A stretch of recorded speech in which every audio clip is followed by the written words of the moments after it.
The private dining room at Le Bernardin was a sanctuary of hushed privilege, a space designed exclusively for the kind of people who believed the world existed simply to cater to their passing whims.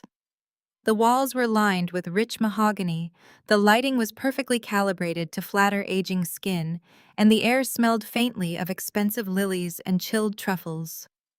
It was exactly the kind of sterile, flawlessly curated environment my mother, Eleanor Blackwell, preferred for her theatrical displays of power. Tonight was supposedly a celebration of her 65th birthday, a milestone she insisted on observing with the solemnity of a royal coronation. But as I sat near the foot of the long table, watching the synchronized movements of the waitstaff pouring vintage champagne, I knew better. Eleanor did not host family dinners. She orchestrated tribunals. For 35 years, I had navigated the treacherous waters of my family's toxic dynamic. Growing up in our sprawling colonial estate in Fairfield, Connecticut, I was taught early on that affection was a highly conditional currency, doled out only when my existence benefited the Blackwell brand. While I sought refuge in art and built my own highly successful software development firm from the ground up, entirely independent of their resources, my family remained securely insulated in their bubble of inherited wealth. Tonight, that bubble was crowded. Eleanor had deliberately invited key members of the Blackwell Foundation Board, distinguished men in bespoke suits, like Arthur Sterling and Mr. Vance, to serve as her captive audience. She always required an audience when she planned an execution. Across the table sat my half-sister Amanda and my half-brother James. They were the golden children, the immaculate offspring of Eleanor's second marriage to Richard. Amanda, 32, and dripping in diamonds that Richard had undoubtedly written off as a business expense, caught my eye and offered a sickly sweet, entirely hollow smile. James, leaning back with his Harvard class ring prominently displayed against the pristine white tablecloth, was busy ignoring his wife to network with Arthur Sterling. They were a united front of unearned arrogance. I was the outlier. The biological daughter of Eleanor's first husband, the man she spent decades erasing from the family history. I was the scapegoat invited only so they could collectively marvel at their own supposed superiority. The first two courses passed in an agonizing blur of superficial conversation. We discussed James's latest acquisition in commercial real estate, Amanda's upcoming charity gala, and Richard's golf handicap. Not once did anyone ask about my life. When I briefly attempted to mention the major tech contract my firm had secured just days prior, Eleanor expertly cut me off loudly, asking a waiter to refill her water glass. I was invisible exactly as they intended me to be. But unlike the terrified, desperate girl I had been a decade ago, I did not shrink into my chair. I sat with my spine perfectly straight, my designer clutch resting heavily on my lap. Inside that small leather bag sat the culmination of a 3-year secret investigation. I was not a victim tonight. I was a ticking time bomb. As the plates from the main course were seamlessly cleared away, a palpable shift occurred in the atmosphere. The ambient chatter died down.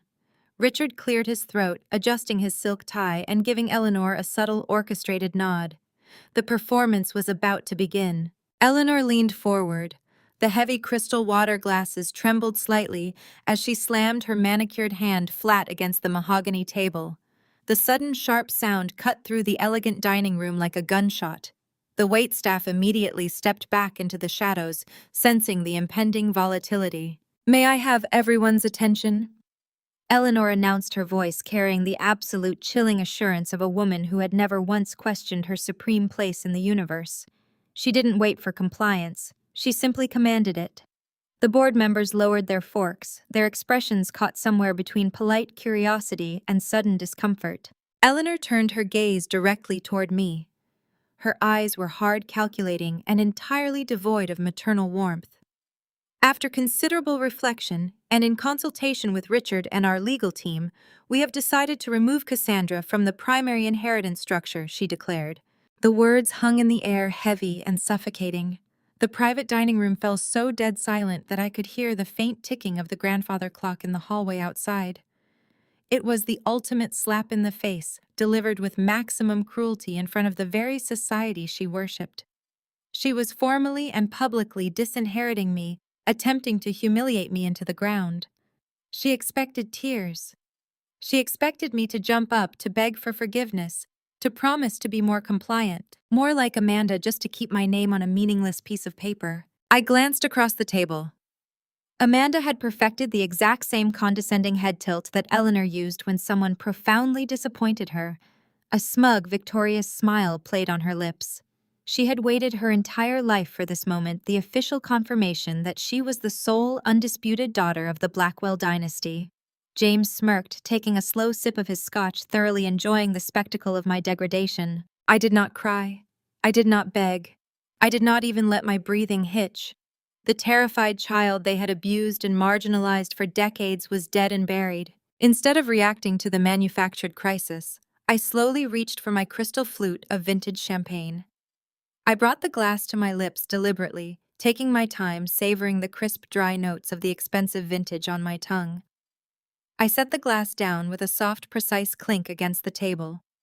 I smoothed the fabric of my midnight blue silk dress, feeling the solid weight of the leather clutch against my thigh. I looked up, smiling directly into my mother's cold, calculating eyes. The sheer, absolute lack of panic on my face caused her confident expression to falter for a fraction of a second. "That doesn't matter anymore, Mom," I said. My voice was dangerously calm, cutting through the suffocating tension in the room like a polished silver blade. It echoed off the mahogany walls, confident and unbothered. Eleanor frowned, her perfectly arched eyebrows drawing together in sudden confusion. "Excuse me," she snapped, completely thrown off balance by my lack of surrender. I leaned forward, mirroring her posture but maintaining a relaxed, predatory grace. "I said your inheritance structure doesn't matter." I repeated, my smile widening into something sharp and unforgiving. "Because I recently discovered something incredibly interesting about our family history." The private dining room at Le Bernardin suddenly felt suffocatingly small. The silence that had followed my mother's grand pronouncement of my disinheritance had been shocked and expectant. The silence that followed my counterstrike, however, was something else entirely. It was a vibrating, highly pressurized quiet, the kind of stillness that immediately precedes a devastating earthquake. Eleanor's victorious smile froze instantly, hardening into a brittle mask that made the fine lines around her eyes suddenly stark and visible. For a woman who meticulously scripted every single interaction, being caught without a prepared response was the ultimate indignity. I let the tension stretch, refusing to fill the void. I watched the microscopic shifts in the room. Arthur Sterling, the senior Foundation board member, subtly adjusted his posture, leaning forward with the acute interest of a shark detecting blood in the water. Richard's jaw tightened, his eyes darting frantically between Eleanor and me, his corporate instincts desperately trying to calculate the angle I was playing. They all thought they knew me. They thought I was Cassandra, the emotionally fragile artist, the disappointing first draft of a child who had never managed to assimilate into the ruthless Blackwell corporate machine. They were about to meet the architect of their absolute ruin. "Did you know that Grandfather Walter was an art collector?" I asked conversationally, tilting my head slightly. I kept my tone breezy and light, as if we were discussing the unseasonably warm autumn weather, rather than a revelation that was about to permanently alter the tectonic plates of our family hierarchy. The mere mention of my grandfather was a deliberate, calculated step too far for her. Eleanor inhaled sharply, her chest rising aggressively against her heavy pearl necklace. For as long as I could remember, my mother had maintained an absolute iron-fisted monopoly over our family narrative. In Eleanor's carefully curated version of history, her father, Walter Harrington, was a naive idealist. She had spent decades telling anyone who would listen that he was a man who squandered inherited opportunities, a fool who lacked the ruthless business sense required to maintain a dynasty. She used his supposed failures to justify her own extreme avarice, positioning herself and Richard as the financial saviors who had rescued the family name from obscurity. She had done the exact same thing to my biological father, dismissing his life, his kindness, and his passions as completely irrelevant the moment he was lowered into the ground. She built her pristine, untouchable facade directly over my father's grave and cemented it with vicious lies about my grandfather. But I knew the actual truth now. I knew exactly who Walter Harrington was, and more importantly, I knew exactly what he had left behind. Eleanor recovered her composure with the terrifying speed of a seasoned politician, though her eyes burned with a venomous, unrestrained fury. My father dabbled in purchasing some paintings, she dismissed sharply, gripping her linen napkin so tightly her manicured knuckles turned stark white. It was a frivolous hobby for an eccentric old man. He bought from unknowns, nothing significant. The gaslighting was so familiar, so seamlessly executed that I could have scripted the exact words for her. It was the same condescending tone she used when she told my relatives my highly successful software company was just a cute little computer project. It was the same voice she used to tell people I was still finding my way while I was actively closing multi-million-dollar tech contracts. It was the classic Blackwell signature move: minimize, invalidate, and conquer. If they reduced your entire truth to a pathetic little hobby, they never had to acknowledge your power or your success. It's terribly rude to bring up ancient history when we are trying to celebrate your mother, Cassandra, Richard interjected smoothly, attempting to run interference for his panicked wife. He offered the Foundation board members a patronizing, apologetic smile, as if to silently say, "Please excuse the hysterical stepdaughter. Your grandfather has been gone for 20 years. Let the man rest." "Oh, I intend to," I replied, my voice softening into a dangerous, melodic purr. "In fact, I am the only one in this room who is actually honoring his memory." I looked directly at Eleanor. Her gaze was locked onto me, practically radiating malice. She was waiting for me to back down. She was waiting for the inevitable moment where the crushing weight of her disapproval broke my spirit, just as it had when I was a teenager pleading for a fraction of her affection. But the woman sitting across from her was no longer seeking a mother's love. That well had dried up years ago, leaving behind a foundation of pure, unyielding stone. I reached for my designer clutch resting on my lap. The soft, buttery leather felt cool against my fingertips.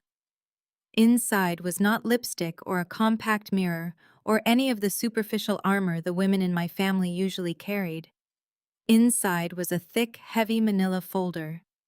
I traced the edge of it with my thumb, feeling the sharp paper cut of reality hidden within. This was my moment. This was the exact second I had visualized during every agonizing physical therapy session, during every sleepless night spent building my company, during every single holiday I spent completely alone, because I refused to grovel for an invitation to their table. They thought they had stripped me of everything. They thought that by dramatically taking away my inheritance tonight, they had removed my only remaining value in their eyes. They fundamentally misunderstood the currency of power. To them, money was absolute. But to me, undeniable information was the ultimate leverage. The dining room was so quiet I could actually hear the sharp intake of breath from Amanda as I slowly unclasped the metal latch of my bag. It made a distinct heavy click that echoed in the luxurious space. "Nothing significant, you say?" I murmured, echoing my mother's dismissive words back to her with a razor-sharp edge. "It is truly fascinating how your memory works, Mother. How easily you convinced yourself that his entire life amounted to a pathetic collection of worthless canvases." I wrapped my fingers securely around the manila folder. The physical weight of the documents was incredibly grounding. It was the weight of long-awaited justice. It was the culmination of forensic accounting, private investigations, and highly confidential legal maneuvers executed by the most ruthless art attorneys in New York City. I pulled the folder from the clutch and placed it squarely on the pristine white tablecloth. The dull yellow paper looked violently out of place among the fine china, the sterling silver and the crystal glasses a stark, uncompromising intrusion of reality into their manufactured fairy tale. Eleanor stared at the folder, a tiny, involuntary tremor working its way into her lower lip. She didn't know what was inside, but her predatory instincts were finally warning her that she was no longer the apex predator in the room. The pristine facade she had built over the graves of the men who actually loved me was about to be pulverized into dust. "Let's take a look at just how insignificant Grandfather Walter truly was," I said, my hand resting flat on top of the sealed envelope. Before my fingers could even lift the heavy paper flap of the manila folder, a hand slapped down hard on the mahogany table just to my right. It was my half-brother, James. He leaned forward aggressively, thrusting himself into my line of sight and deliberately invading my physical space. As he braced his weight against the table, the ambient light from the crystal chandeliers caught the heavy gold of his Harvard class ring, prominently displayed against the pristine white tablecloth. It was a calculated posture, an unspoken physical reminder of the elite pedigree he believed elevated him far above me. "Don't ruin Mom's 65th birthday with your bohemian art fantasies, Cassandra," James scoffed. His voice was laced with a thick, suffocating layer of contempt, echoing the exact patronizing baritone our stepfather Richard always used to shut down conversations he found tiresome. I looked at James, taking in the bespoke Italian suit that our parents had undoubtedly paid for, the perfectly coiffed hair and the arrogant set of his jaw. He was a man who had never once faced a consequence in his entire 30 years of existence. He had breezed through Ivy League institutions on legacy admissions and heavy family endowments straight into a junior partnership at a firm that did business directly with the Blackwell Foundation. He believed he was a self-made titan of industry, completely blind to the fact that he was nothing more than a highly subsidized extension of Eleanor's ego. James sneered, misinterpreting my silence as submission. "We all know Grandfather Walter had a hoarding problem toward the end. The family art collection, if you can even call it that, needs proper institutional management," he continued, gesturing vaguely as if dismissing a fly. "It requires sophisticated financial oversight, international tax strategies, and real corporate infrastructure. And let's be brutally honest here, you're just a glorified shop girl." The insult hung in the air, heavy and deliberate. A glorified shop girl. It was their favorite way to weaponize my early career against me. When I had first graduated and refused to take a nepotism hire at Richard's firm, I had worked part-time at a small independent art gallery while coding the foundational software for my tech startup late into the night. They had latched onto that gallery job like a parasite, using it to permanently brand me as the family's financial failure. Even now, years later, after I had built a highly lucrative software company entirely on my own, they willfully ignored my reality. Acknowledging my massive success would mean acknowledging that I didn't need them, and their fragile egos simply could not process that absolute truth. Before I could address James's profound ignorance, the scent of expensive, overpowering floral perfume washed over me. Amanda chimed in from across the table, seamlessly tagging into the psychological tag team match they had been playing against me since childhood. "James is right, Cassie. You really need to stop being so incredibly dramatic," Amanda said, her voice dripping with performative saccharine sweetness. She leaned forward, placing a hand over her heart in a grotesque pantomime of sisterly concern. "We are just trying to be practical. Mother has to think about the legacy of the foundation." She paused, making sure Arthur Sterling and the other board members were watching her display of supposedly benevolent grace. "But you know we would never completely abandon you," she continued, her diamond bracelets clinking loudly as she adjusted her posture. "We've set aside a small trust to ensure you don't end up on the street, Cassie. It's a modest monthly stipend, enough to cover a basic apartment and your little art projects. You should be grateful we're still looking out for you after the way you've behaved tonight." "You should be grateful." The audacity of the statement was almost breathtaking. They were functioning exactly as they always had, a unified, impenetrable front, a solid wall of privilege designed to keep the outsider exactly where she belonged, beneath their custom-made Italian leather shoes. They operated with a synchronized cruelty that was almost artistic in its execution. Eleanor would deliver the devastating emotional blow, James would provide the logical, corporate justification for my exclusion, and Amanda would swoop in to offer a pathetic, humiliating breadcrumb of charity, forcing me to say thank you for my own degradation. It was a masterclass in psychological manipulation. By offering me a small trust, they were simultaneously publicly disinheriting me and framing themselves as magnanimous saviors. They were showing the foundation board members just how generous the Blackwell family could be, even to their deeply flawed, ungrateful black sheep of a daughter. I looked at the three of them, Eleanor stiff and furious, James arrogant and demanding, Amanda smug and cruel. For decades, this exact dynamic had the power to reduce me to tears. It used to make my chest tighten with a suffocating panic, sending me spiraling into weeks of self-doubt and agonizing depression. I used to desperately accept their breadcrumbs, terrified that if I didn't, I would lose the only family I had ever known. But tonight, sitting in the opulent glow of Le Bernardin, I felt absolutely nothing but a cold, clinical detachment. I was studying them like specimens under a microscope. They were completely intoxicated by their own perceived power, utterly convinced that they held the ultimate financial leash around my neck. They had absolutely no idea that their precious leverage was already utterly worthless. They didn't know that my software company had just closed a contract worth more than James's entire real estate portfolio. They didn't know that the modest apartment Amanda assumed I lived in was actually a sprawling, paid-off penthouse in Tribeca. And most importantly, they didn't know that the manila folder sitting quietly under my right hand contained the legal keys to a fortune that dwarfed the Blackwell Foundation's entire operating budget. How far would they push before the trap snapped shut? I decided to let them dig just a little bit deeper. I let the silence stretch for another 10 seconds, allowing their arrogant words to fully permeate the heavy air of the dining room. I wanted the board members to remember exactly how James and Amanda had spoken to me. I wanted the contrast between their supreme unearned confidence and their impending spectacular ruin to be permanently etched into the minds of everyone present. Grateful. I finally repeated, testing the word on my tongue as if it were a foreign concept. I kept my hand resting lightly on the manila folder, my gaze slowly sweeping across my half-siblings' victorious faces. You want me to be grateful for a small monthly stipend to keep me off the streets?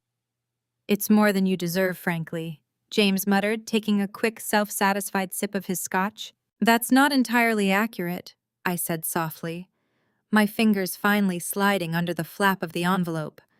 Let's talk about what people actually deserve.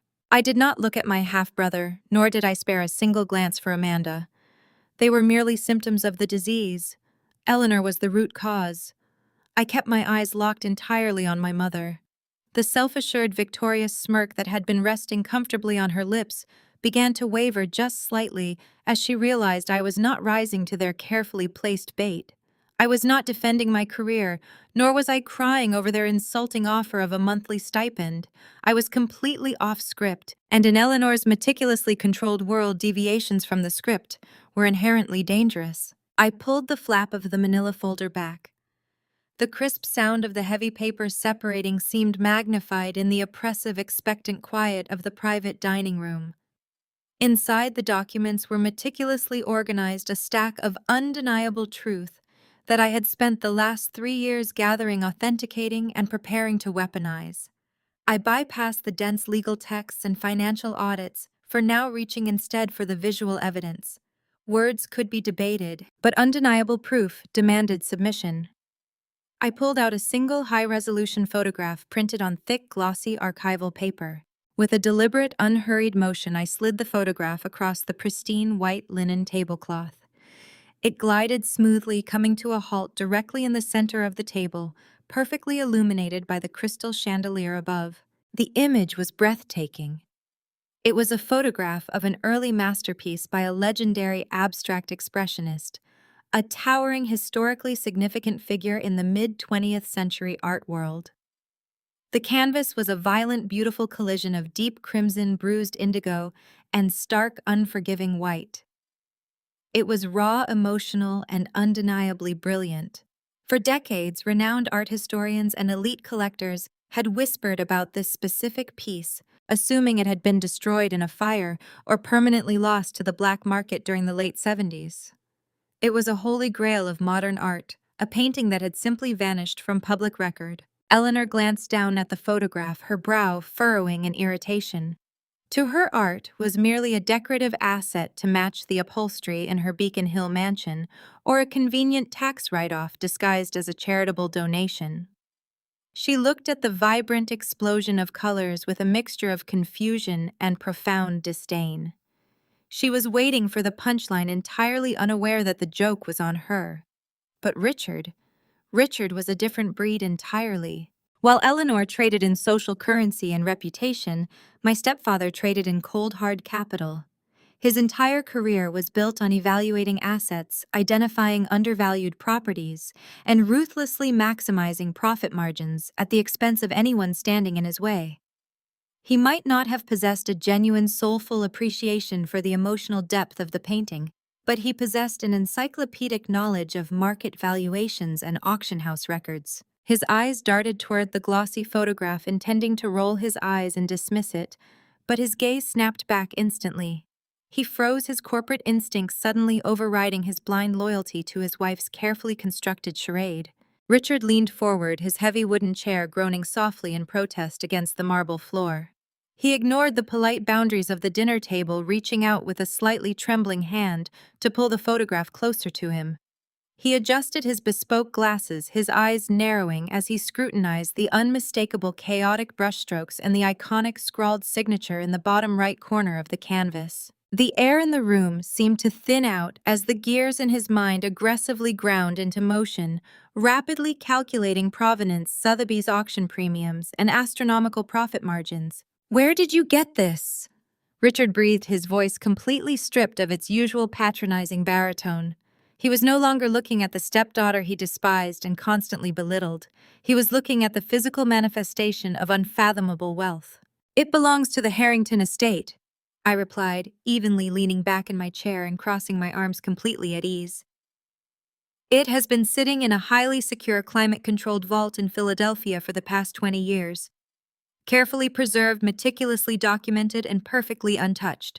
Arthur Sterling, the senior Foundation board member seated to Richard's left, craned his neck to get a better look at the photograph.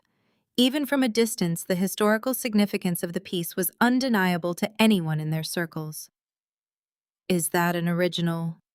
Arthur trailed off, his eyes widening in absolute shock as he recognized the artist's distinct style. Richard didn't answer him. His mind was sprinting, driven by the insatiable, bottomless greed that had defined his entire adult life. He ran a hand over his mouth, a faint bead of sweat forming at his temple as his eyes remained completely glued to the image. If this has been properly authenticated, Richard calculated aloud entirely, forgetting that he was supposed to be part of Eleanor's united front to publicly humiliate me. "If the provenance is clean, this appears to be valued at approximately $12 million. The number dropped onto the mahogany table like a live grenade. $12 million for a single canvas. Amanda gasped audibly, her manicured hand flying to cover her mouth, her diamond bracelets clattering loudly against each other. James practically choked on his scotch, coughing violently into his linen napkin as his brain short-circuited trying to process the staggering sum. The pathetic, modest monthly stipend they had just offered me suddenly looked exactly like what it was, a microscopic joke. Even the usually stoic waitstaff lingering near the heavy oak doors exchanged stunned, wide-eyed glances. "Yes, it is." I completed his sentence, my voice steady and completely devoid of arrogance. It was simply a statement of absolute fact. "It was authenticated last month by the top 3 independent appraisers in the city. The provenance is impeccable, backed by original bills of sale and personal correspondence directly between the artist and my grandfather." I finally shifted my gaze back to my mother. The transformation in Eleanor was spectacular to witness. The blood drained completely from her face, leaving her looking hollow, frail, and deeply terrified. The aristocratic poise she wielded like a weapon had shattered into a million irreparable pieces. Her heavy pearl necklace suddenly looked like a tightening noose around her neck. She had spent decades telling the world that Walter Harrington was a fool who wasted his inheritance on scribbles and junk. She had used that narrative to justify taking absolute control of the family finances, effectively burying his memory under a mountain of her own lies. Now the undeniable truth was sitting right in front of her, illuminated by the chandeliers of a 3-Michelin-star restaurant. Her father was not a failure. He was a visionary. And the fortune she had spent her life desperately trying to accumulate through ruthless social climbing and corporate marriages was absolutely nothing compared to the quiet, brilliant legacy her father had built in the shadows. $12 million, Eleanor whispered. her voice cracking under the crushing weight of the revelation. Her eyes darted wildly toward Richard, seeking reassurance, seeking her partner in crime to tell her it was a lie. But her husband was entirely captivated by the glossy photograph, mentally spending money that didn't belong to him. "That's right, Mother," I said, leaning forward to deliver the final devastating blow. I watched her struggle to breathe, watching the pristine walls of her empire begin to crack and buckle. $12 million for that single painting. I reached back into the manila folder, my fingers brushing against the thick stack of inventory ledgers. "And the most interesting part," I added, letting the silence stretch until it was nearly unbearable for them. "That is just one piece. The full collection includes over 200 works." The number hung in the air like a physical blow. Over 200 works. If a single painting was worth $12 million, the aggregate value of the entire hidden collection was staggering enough to dwarf the Blackwell family's entire net worth. The private dining room, previously a theater for my mother's cruel theatrics, transformed instantly into a suffocating vacuum. The oxygen seemed to vanish, sucked out of the space by the sheer gravitational pull of unfathomable, unexpected wealth. Eleanor's survival instincts, honed by decades of ruthless social climbing and corporate maneuvering, kicked in with desperate ferocity. The shock that had momentarily paralyzed her features was aggressively shoved aside, replaced by the hardened, imperious mask of the untouchable matriarch. She straightened her spine, gripping the edge of the mahogany table so tightly that her manicured fingernails dug into the polished wood. She was a woman accustomed to dictating reality, and she was going to try to dictate this one too. "If such a collection exists," Eleanor stated, her voice tight, pitching a fraction of an octave higher with rising panic, "it would naturally be part of the primary family estate, the estate that I, as his sole surviving daughter, actively manage and oversee." She looked toward Richard, seeking the legal validation that had always served as her ultimate weapon. "Isn't that right, Richard? As the executor of my father's remaining assets, any newly discovered property automatically defaults to my jurisdiction. We will have our legal team transfer these pieces to the Blackwell Foundation's holdings by the end of the week. They will need to be cataloged and liquidated immediately to fund our current philanthropic initiatives." It was a breathtaking display of pure, unadulterated entitlement. In the span of 30 seconds, she had gone from completely dismissing my grandfather as a senile hoarder to aggressively claiming ownership of his hidden masterpieces. She was already planning to absorb his legacy, sell off his passion, and use the proceeds to artificially inflate her own failing social empire. "Exactly," James chimed in, adopting his best boardroom voice to back up his mother. "Cassandra, it's good that you found this, but this is way above your pay grade. A discovery of this magnitude requires institutional management. The tax liabilities alone would bankrupt you. We'll take it from here." I didn't flinch. I didn't raise my voice. I simply let them finish building their imaginary castle in the sky before I brought it crashing violently down to the earth. "That is the interesting part," I replied calmly, my voice steady and completely devoid of the emotional volatility they so desperately wanted to provoke. I reached back into the thick manila folder and removed a crisp, stapled packet of legal documents printed on heavy, watermarked parchment. "You see, Mother-Grandfather Walter knew exactly who you were. He knew exactly what you would do if you ever got your hands on his life's work." I slid the original trust documentation summary across the table, not toward Eleanor, but directly toward Arthur Sterling, the senior foundation board member. Arthur, a man who respected ironclad legality, above all else eagerly picked up the packet, his eyes immediately scanning the bold legal headings. "Grandfather established a highly secure, irrevocable trust exactly 20 years ago," I explained, projecting my voice so every single person in the private dining room could hear the absolute truth. "He executed it with Harrison and Vance, the very firm Richard's company has unsuccessfully tried to merge with for a decade. It is airtight, unassailable, and entirely outside of your jurisdiction, Mother." Eleanor's face contorted.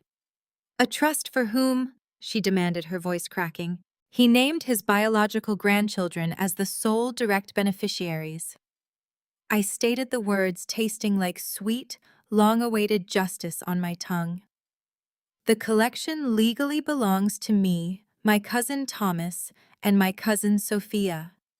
It does not belong to the Blackwell Foundation. It does not belong to Richard's investment firm. And it absolutely does not belong to you, Mother. Arthur Sterling let out a low, breathy whistle as he turned the page of the summary. This is extraordinary, he murmured, completely ignoring Eleanor's furious glare. The provisions are incredibly specific. It actively bypasses the first generation entirely. Eleanor, you have no legal standing here whatsoever. That's a forgery, Eleanor shrieked, abandoning all pretense of high society etiquette. My father would never cut me out. I was his only child. This is a vindictive, pathetic fabrication, Cassandra. The documentation has been thoroughly verified by the top art lawyers on the East Coast, I countered smoothly. The notary who witnessed the signatures has provided a sworn affidavit. Grandfather foresaw your greed, Mother. He legally locked you out of his legacy to ensure you couldn't destroy it. I paused, letting her absolute powerlessness sink deeply into her bones.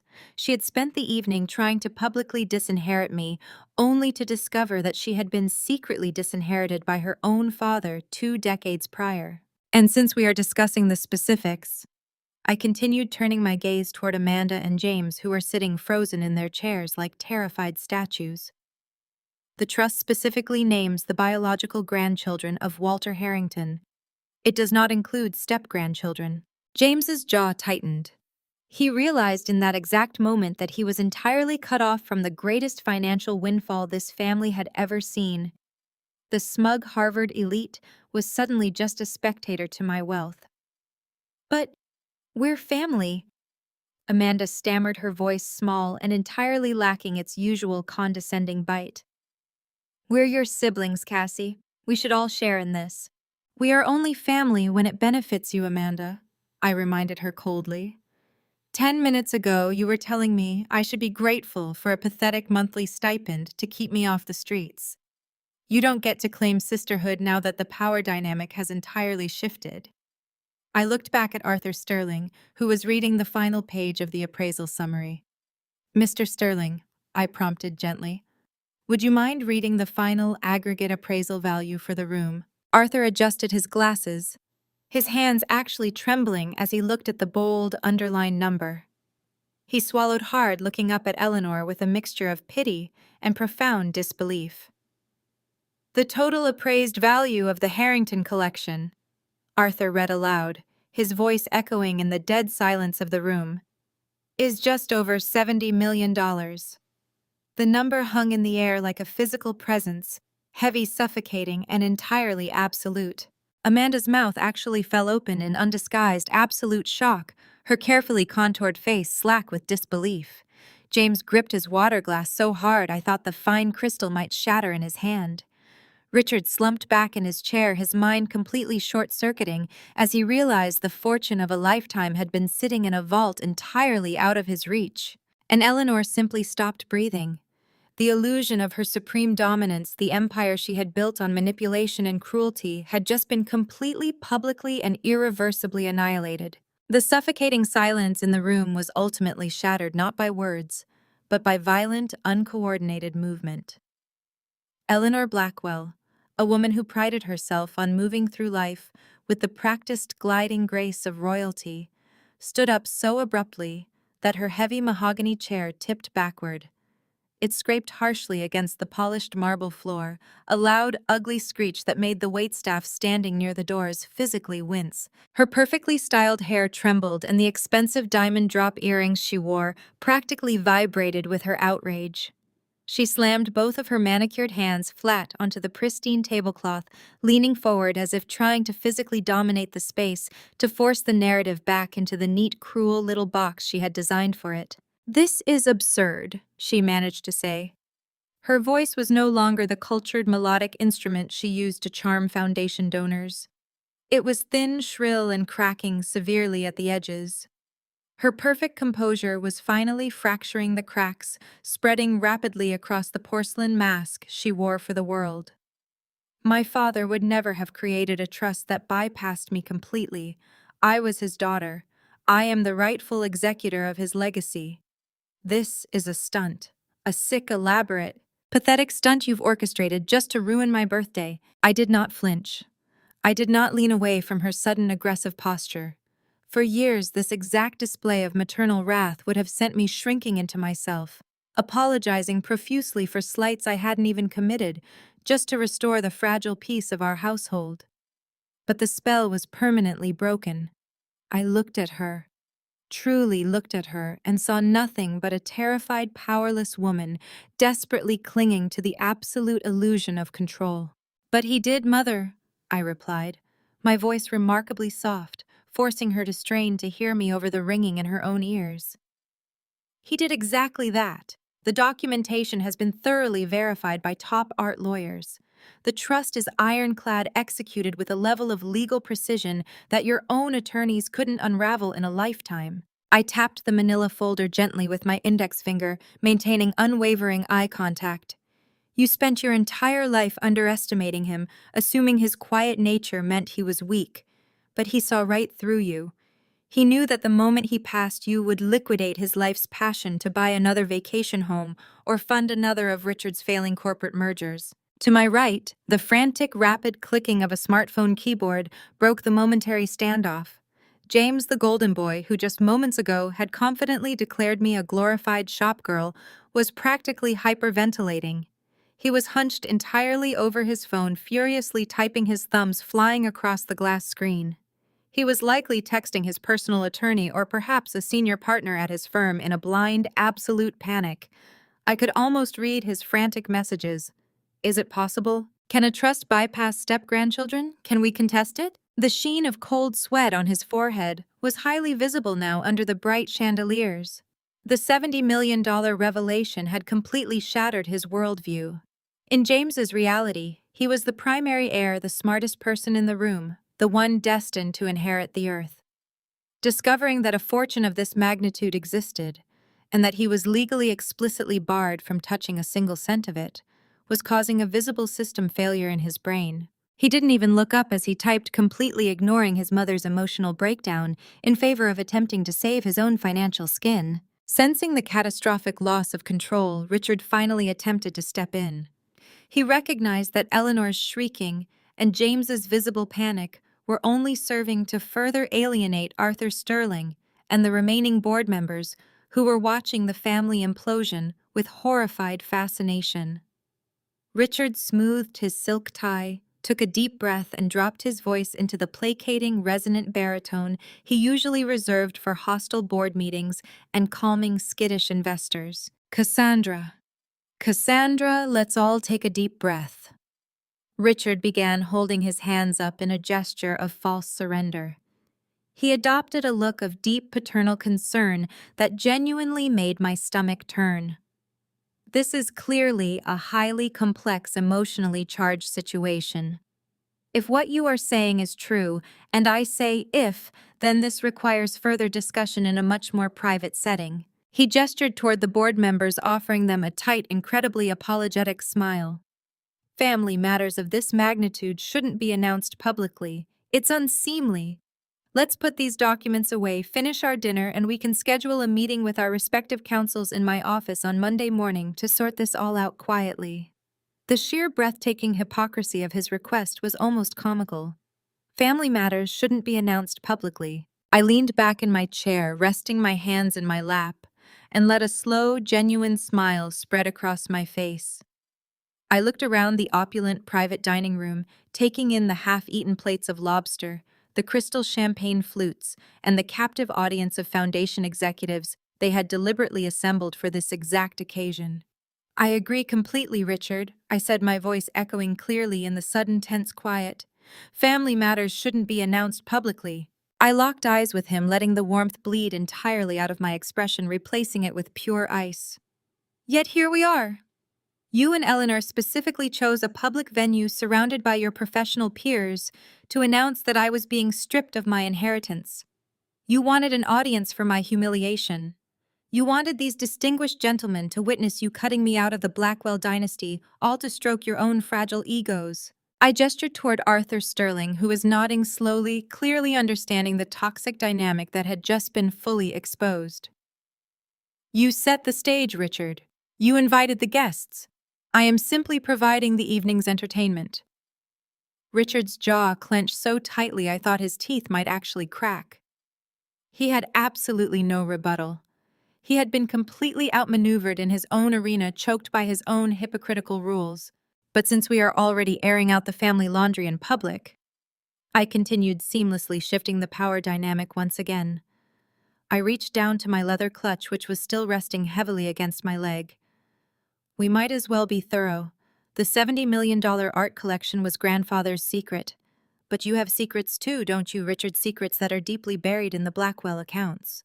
I withdrew a second folder. Unlike the plain manila envelope that held the art trust, this one was bound in stark, intimidating red. It looked exactly like what it was, a formal, highly dangerous legal threat. I placed it on the table directly on top of the art appraisal. Grandfather's trust isn't the only financial document I've been reviewing, I announced, watching the last remnants of Richard's corporate bravado evaporate into the chilled air of Le Bernardin. Because while I was securing my future, I decided to take a very close look at my past. And what I found in the unredacted ledgers of my father's original trust is going to require significantly more than a private meeting in your office. The silence in the private dining room turned inherently dangerous. It was no longer the stunned, breathless quiet of unexpected wealth. It was the heavy, suffocating stillness that accompanies the sudden exposure of a fatal crime. The stark red folder sitting on the pristine white linen tablecloth seemed to pulse under the glow of the crystal chandeliers. To the untrained eye, it was just a collection of bound paper. But to Richard and Eleanor, it was a ticking explosive device placed directly at the center of their carefully constructed empire. I rested my hand lightly on the textured red cover, feeling the satisfying weight of absolute, undeniable proof. I looked at Richard, whose face had gone from an angry, flushed red to a sickly, translucent gray.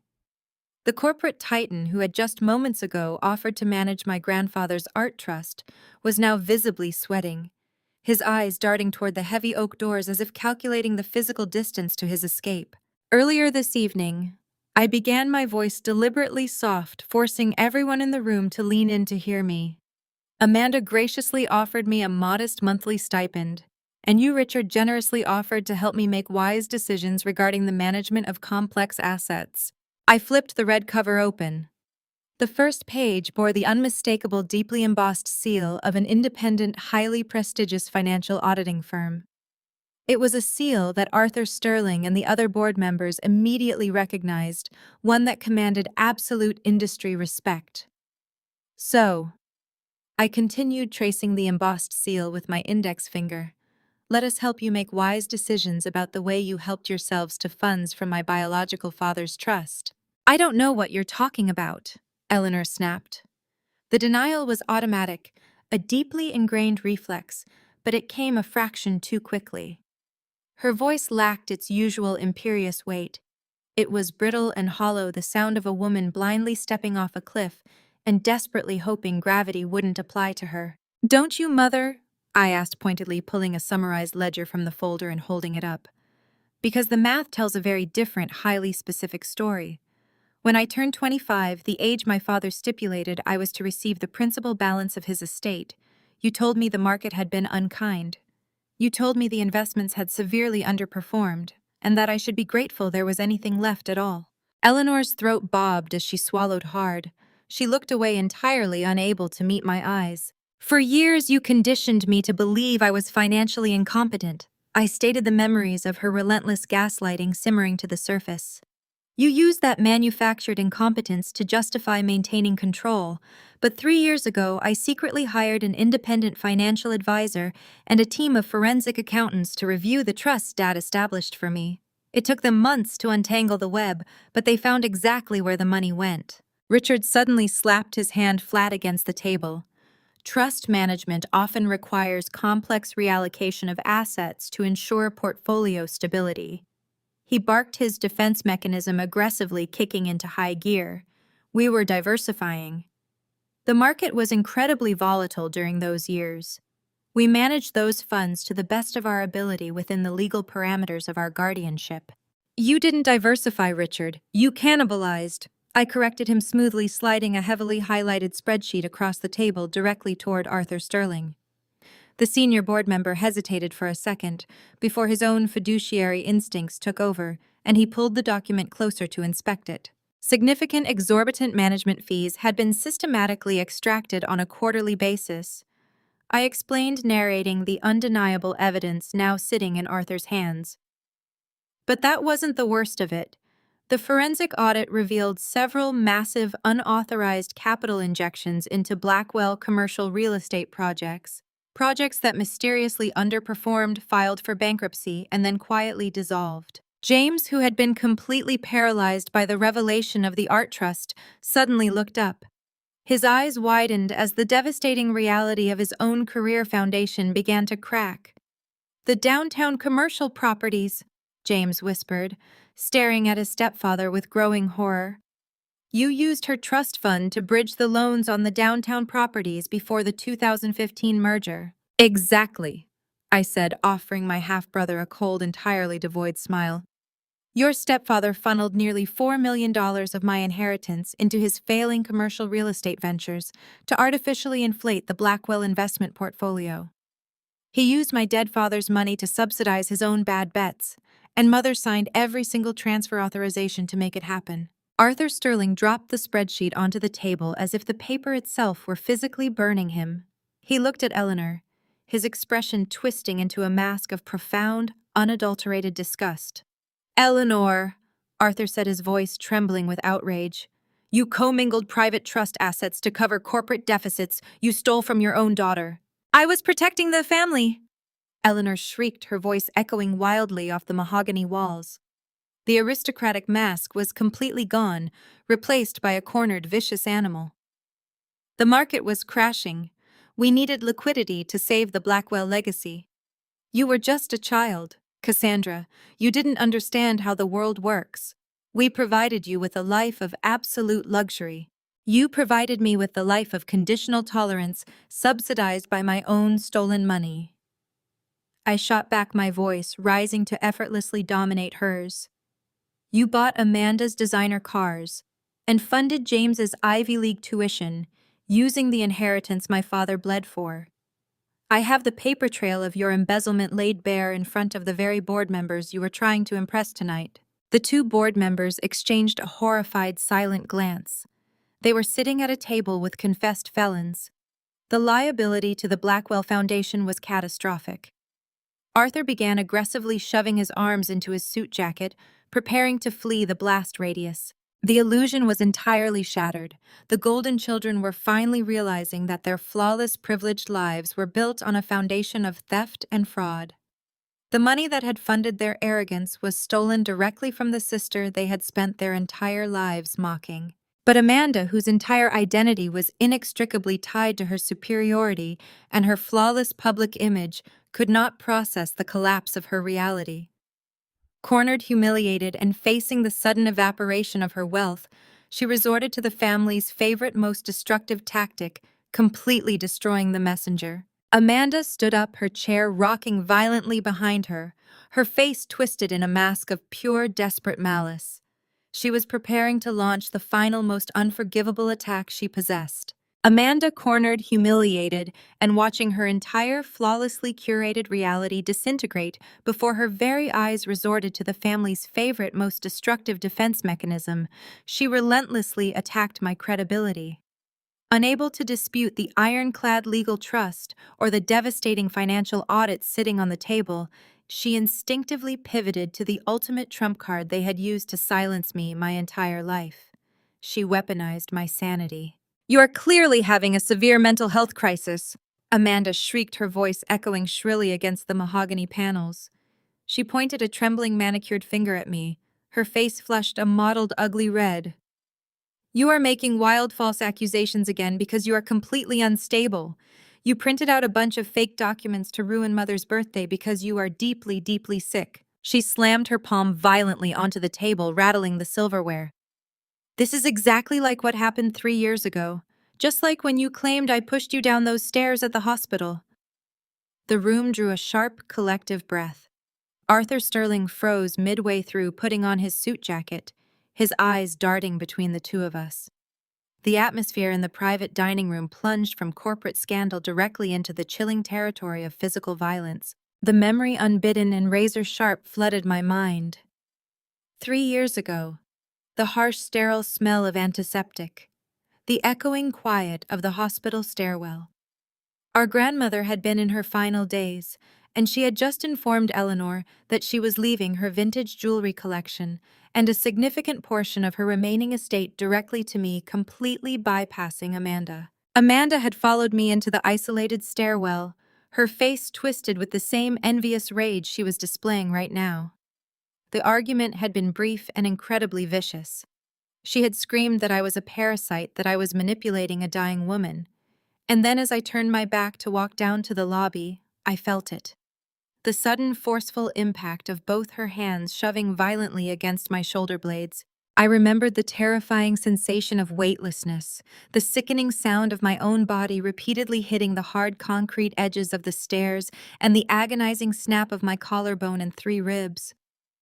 I remembered lying at the bottom of the landing, gasping for air through the blinding pain, looking up to see Amanda peering down at me with a cold, satisfied smirk before she turned and ran away. But worst of all, I remembered waking up in a hospital bed to find my mother standing over me, not with maternal concern, but with a rehearsed script designed to protect her golden child from a felony assault charge. "You lost your footing," Eleanor immediately interjected now, seamlessly falling back on the exact lies she had aggressively peddled to the police, the doctors, and our extended family 3 years ago.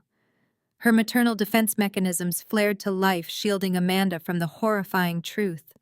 "You were wearing those ridiculous heels, Cassandra, and you tripped, Amanda. Tried to catch you, but you were going too fast. She was traumatized by watching you fall."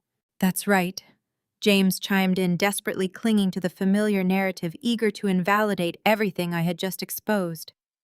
"You've always had a hyperactive, paranoid imagination, Cassie.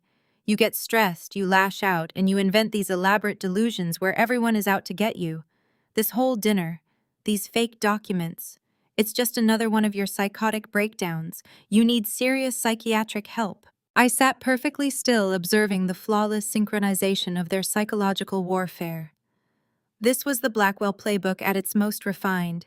Gaslight the victim, rewrite the history, convince the world and try to convince the victim herself that her reality is nothing more than a hysterical delusion. 3 years ago, it had almost worked.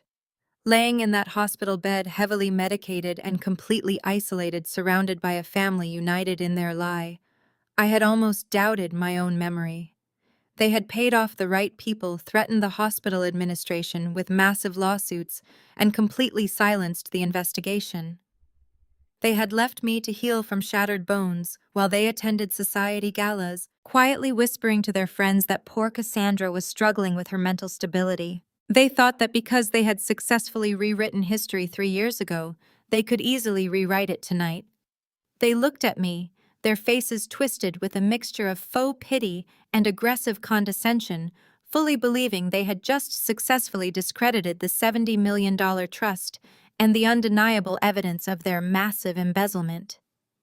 They truly thought I was still the broken, helpless girl lying at the bottom of the concrete landing, bleeding and begging for a mother who looked at her with nothing but cold indifference. I looked at Amanda, whose chest was heaving, as she played the role of the falsely accused, traumatized sister to perfection. I looked at Eleanor fiercely, protecting the daughter who had committed a violent crime while attempting to destroy the daughter who had survived it.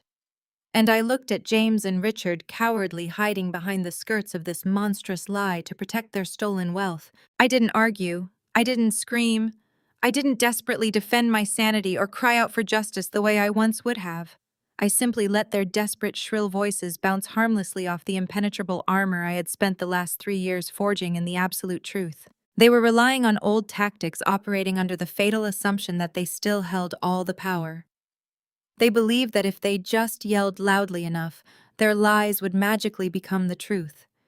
They had brought a pocket knife to a tactical strike. I slowly reached back into my designer clutch. My fingers brushed past my lipstick and my keys closing around the cold, smooth metal of the final piece of evidence.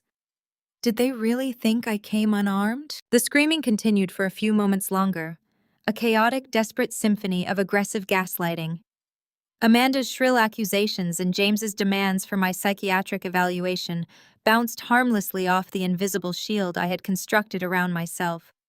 They were loud, they were vicious, and they were entirely powerless. I calmly withdrew my hand from the soft, buttery leather interior of my designer clutch.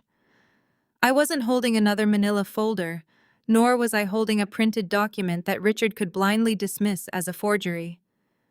I was holding a sleek black digital tablet. The screen was dark, reflecting the glittering light of the chandeliers above an unassuming, silent rectangle of glass and metal that held the absolute power to destroy a life. I placed the tablet gently in the exact center of the mahogany table, positioning it right next to the red folder that detailed their massive financial crimes. The soft click of the device making contact with the polished wood somehow managed to cut through the cacophony of their raised voices. One by one, they stopped shouting. James trailed off mid-sentence, his brow furrowing in confusion. Eleanor's mouth snapped shut. Amanda stared at the black screen, her manufactured tears instantly drying up as a primal instinctual dread crawled violently up her spine. "You always did rely on the fact that I couldn't prove it, Amanda," I said softly. My voice was a hushed whisper, yet it commanded absolute terrifying authority in the sudden deafening silence. "You relied on the fact that there were no witnesses in that isolated stairwell. You relied on Mother and Richard to throw their money and influence at the hospital administration, intimidating them into looking the other way. You built your entire innocence on the arrogant assumption of my permanent inability to fight back." I reached out and tapped the screen once. The tablet sprang to life, bathing the center of the table in a sterile, bright glow. "But you made one critical, fatal miscalculation." I continued, keeping my eyes locked onto my sister's rapidly paling face. "You assumed that the blind spots of your privilege applied to the real world. Hospital protocol for any traumatic fall on the premises requires an automatic mandatory review of all available surveillance footage." I tapped the play button. The video began to play silently. The harsh fluorescent lighting of the hospital stairwell cast long, distorted shadows on the high-definition screen. The security camera, positioned perfectly in the upper corner of the landing, offered an unobstructed bird's-eye view of the scene. A bright white timestamp blinked steadily in the bottom right corner, displaying the exact date and time from 3 agonizing years ago. Everyone at the table leaned in, involuntarily magnetized by the glowing screen. Arthur Sterling put on his reading glasses, his face completely grim. There we were, 2 sisters standing at the edge of a steep concrete precipice. Even without audio, the violent, toxic nature of the argument was undeniably clear. The digital version of Amanda was gesturing wildly, her face contorted in an ugly, unrecognizable mask of pure, unadulterated rage. The digital version of me had my back turned, my hand reaching out for the metal handrail, clearly attempting to walk away from the escalating hostility. And then it happened. It wasn't a trip, it wasn't a clumsy stumble over high heels, and it certainly wasn't a tragic accident. The footage captured the horrific moment with clinical, devastating clarity. Amanda took a deliberate, aggressive step forward. She raised both of her hands, placed them squarely and flat against the exact center of my shoulder blades, and shoved with every single ounce of her body weight. A collective, horrified gasp ripped through the private dining room. Arthur Sterling actually covered his mouth with his hand, his eyes wide with unadulterated shock as he watched the brutal reality unfold. On the screen, my body was propelled violently forward into the empty air. I hit the first concrete step awkwardly, my shoulder taking the brutal brunt of the impact before tumbling sickeningly down the rest of the steep flight. The camera captured the agonizing ragdoll physics of the fall ending, with my body crumpled and entirely motionless at the bottom landing. But the most damning piece of the footage wasn't the violent fall itself. It was what happened immediately after. The camera zoomed in automatically on motion. It caught Amanda stepping right up to the edge of the stairs. She didn't scream. She didn't reach out in a panic or frantically pull out her phone to call for medical help. Instead, she peered over the metal railing, looked down at my unconscious bleeding body, and a distinct, undeniable smirk spread across her face. She casually adjusted her designer sweater turned on her heel and calmly walked back through the heavy fire doors, leaving me there to suffer alone in the cold stairwell. The video looped starting over again from the beginning, a relentless repeating cycle of attempted murder. Amanda physically recoiled from the table as if the tablet had suddenly caught fire. She shoved her chair back so hard it nearly tipped over, pressing her spine against the mahogany wall behind her. The color evaporated completely from her face, leaving her looking like a hollow, terrified ghost. The smug, condescending golden child was entirely gone, replaced by a cornered felon staring directly at the undeniable high-definition proof of her crime. The camera angle is remarkably clear. I stated, my voice completely devoid of any sympathy or emotion. I watched the video loop for the third time before casually tapping the screen to pause it perfectly on Amanda's vicious, sociopathic smirk. It captures the intent, the action, and the complete lack of remorse. It is by all legal definitions aggravated assault, possibly attempted manslaughter depending entirely on the mood of the prosecuting attorney. For 3 agonizing years, every time the weather turned cold, the dull ache in my improperly healed collarbone had served as a physical reminder of what she had done, but the emotional scars had always cut far deeper. I had endured countless family dinners and holiday gatherings where Amanda was praised for her grace, while I was handled with the careful, patronizing caution reserved for the mentally unstable. I had swallowed the bitter pill of their gaslighting every single day, waiting for the perfect alignment of circumstances to finally strike back. That moment had finally arrived. Eleanor sat entirely frozen, her chest rising and falling in shallow, panicked breaths. The lies she had aggressively peddled for 3 years were instantly incinerated. She had actively covered up a violent felony committed by her favorite child, and she had done it by publicly sacrificing my sanity. Where? Richard croaked, his throat completely dry. He swallowed convulsively, his eyes glued to the paused image of his stepdaughter's sneer. Where did you get that? I've been holding on to a secure copy of this file for 3 years, waiting for the right moment, I replied, turning my unyielding gaze to my stepfather. When you wrote that massive anonymous donation check to the hospital's pediatric wing 3 years ago, you thought you were buying the chief of security's silence. But when I built my tech company, I hired some of the best digital security experts in the world. Recovering a deleted file from a hospital server archive was child's play for them. I looked back at Amanda, who was now openly hyperventilating, her hands clutching her chest as she struggled to draw air into her lungs. The absolute reality of her situation was crashing down on her with the force of a freight train. She wasn't just losing a $70 million inheritance. Could the family's immense wealth buy their way out of undeniable video evidence, they were about to find out exactly how useless their money truly was. The high-definition image of Amanda's vicious smirk remained frozen on the tablet screen, an inescapable digital monument to the Blackwell family's true legacy. In the wake of its undeniable revelation, the atmosphere in the private dining room fundamentally shifted. The initial wave of paralyzing shock began to rapidly recede, leaving behind the ugly exposed bedrock of self-preservation. Arthur Sterling, the man whose approval Eleanor had spent the entire evening desperately trying to cultivate, was the first to physically break the spell. He did not say a word to my mother. He didn't even look in her general direction. With a quiet, profound sense of disgust, Arthur reached for his tailored suit jacket, draped over the back of his chair. Mr. Vance, the other remaining board member, immediately followed suit, his hands shaking slightly as he grabbed his briefcase. "Arthur, please," Eleanor whispered, her voice a frail, desperate plea. She reached a trembling hand out toward him, the heavy diamond bracelets on her wrist sliding down her forearm. "This is a private, deeply complex family matter. It doesn't concern the Foundation's charitable operations."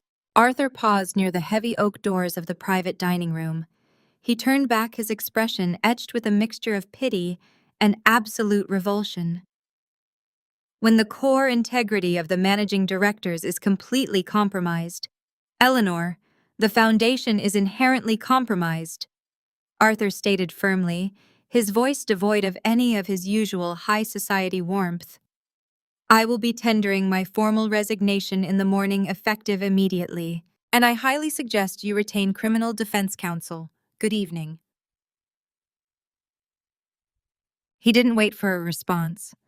The heavy wooden doors clicked shut behind the two men with a definitive hollow thud. The sound echoed in the room, acting as the final nail in the coffin of Eleanor's pristine social standing.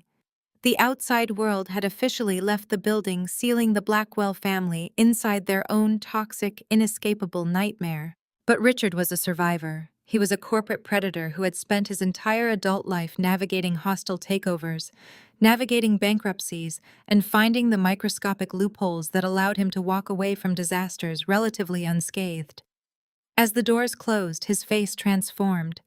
The panicked, sweaty desperation completely vanished, instantly, replaced by the cold, calculating mask of a ruthless dealmaker executing extreme damage control. He realized the social war was lost, but in his mind the financial war was still entirely up for negotiation. Richard stood up slowly, purposefully, buttoning his suit jacket to re-establish his physical dominance in the room.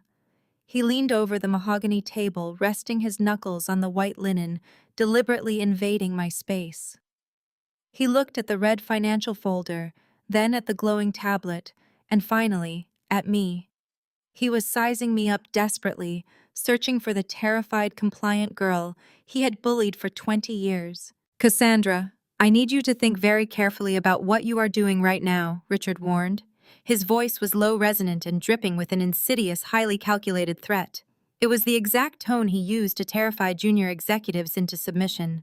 You've made your point, he continued, adopting the faux reasonable cadence of a hostage negotiator.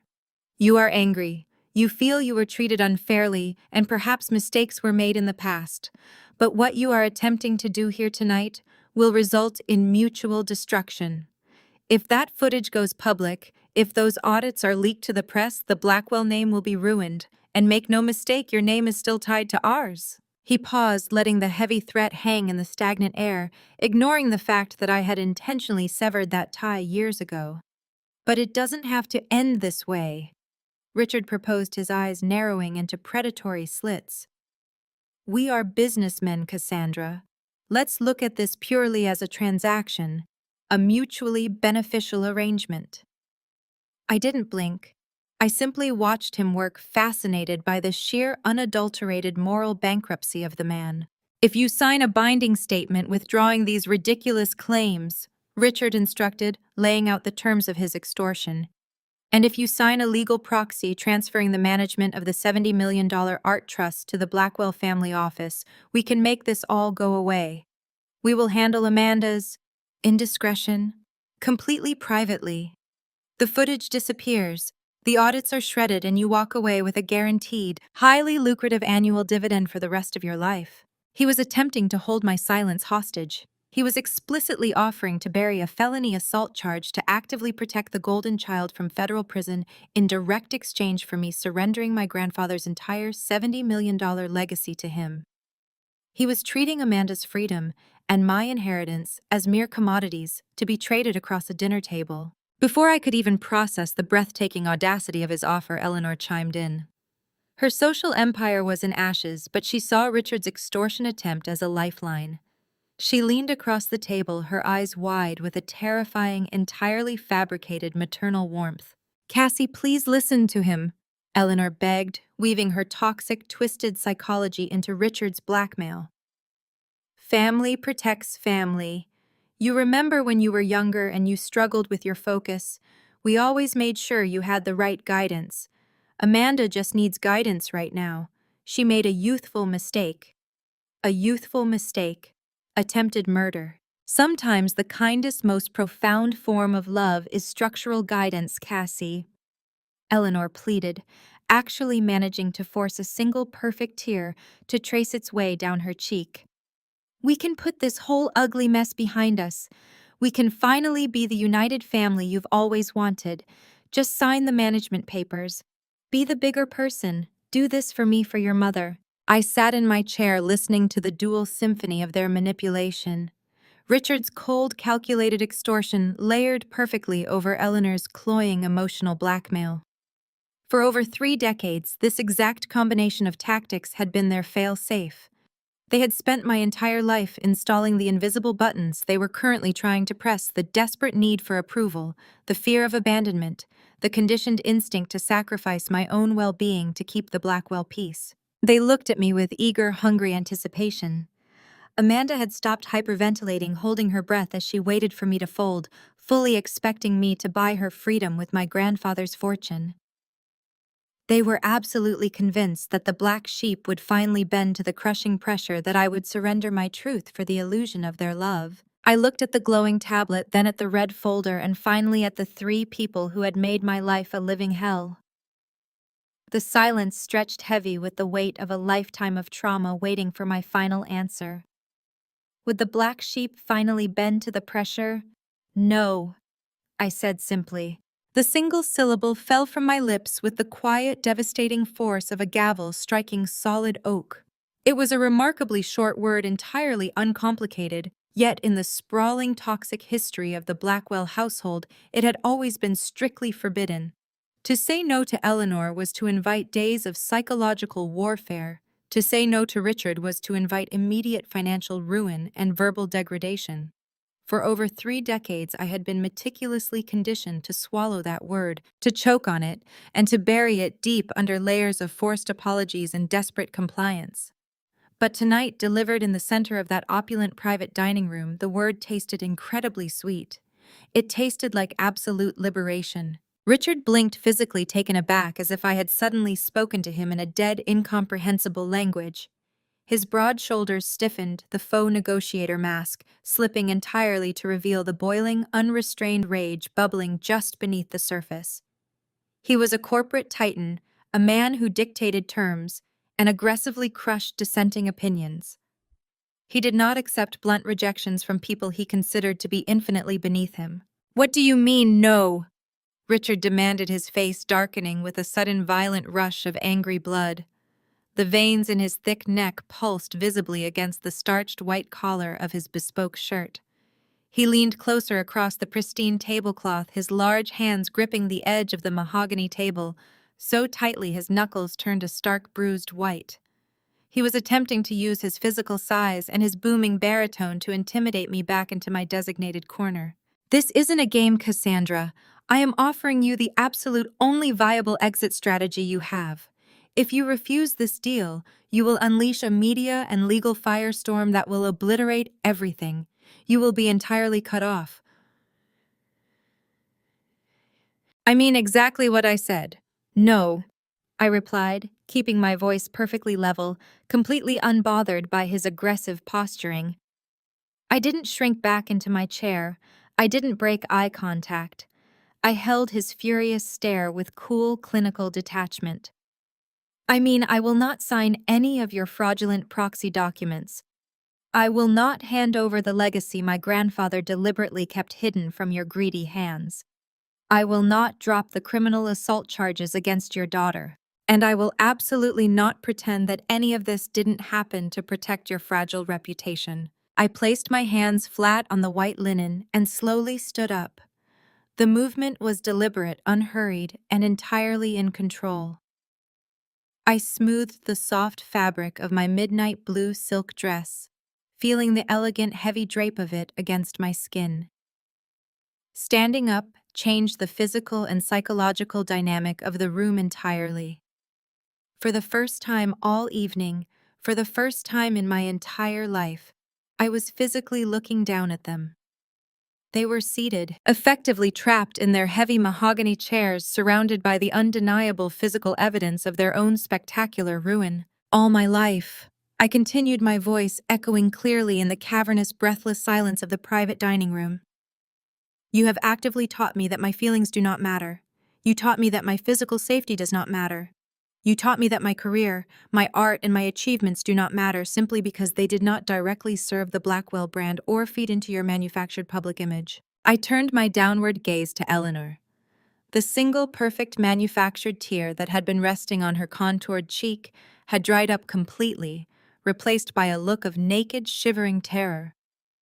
The untouchable matriarch who had ruled my childhood with an iron fist, who had dictated the exact terms of my self-worth for 35 years, suddenly looked incredibly small and agonizingly fragile.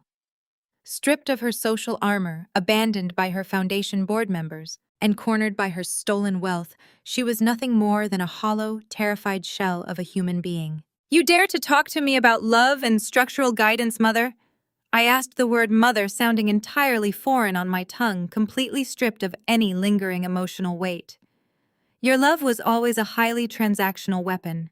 You only ever offered it when you needed to extract my compliance, and you aggressively withdrew it the second I showed a microscopic flicker of independence.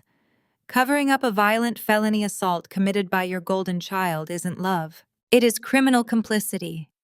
And attempting to extort my grandfather's $70 million trust to pay for that complicity isn't structural guidance. It is a federal crime." Eleanor opened her mouth to protest, her lips trembling as she desperately searched for a way to spin another web of gaslighting, but her vocal cords simply failed her. The absolute unshakable truth I was speaking acted as a paralyzing agent. She knew deep in her bones that the script she had written for my life had been permanently burned to ashes. There were no more manipulative buttons left for her to press. I had completely dismantled the control panel. I looked back at Richard, whose jaw was clenched so tightly it looked physically painful. "You fundamentally misunderstood the nature of this negotiation, Richard." I informed him, a cold, victorious smile touching the corners of my mouth. "You thought you were generously offering me a lifeline. You thought you were giving me the distinct privilege of buying back my place in this highly exclusive family. But you don't have anything left that I want or need. Your wealth is stolen. Your corporate reputation is ruined, and your elite social standing just walked out the front doors of this restaurant." I picked up my designer clutch from the table, snapping the metal clasp shut with a sharp, definitive click. The harsh sound made Amanda flinch violently in her seat. I glanced at my younger sister.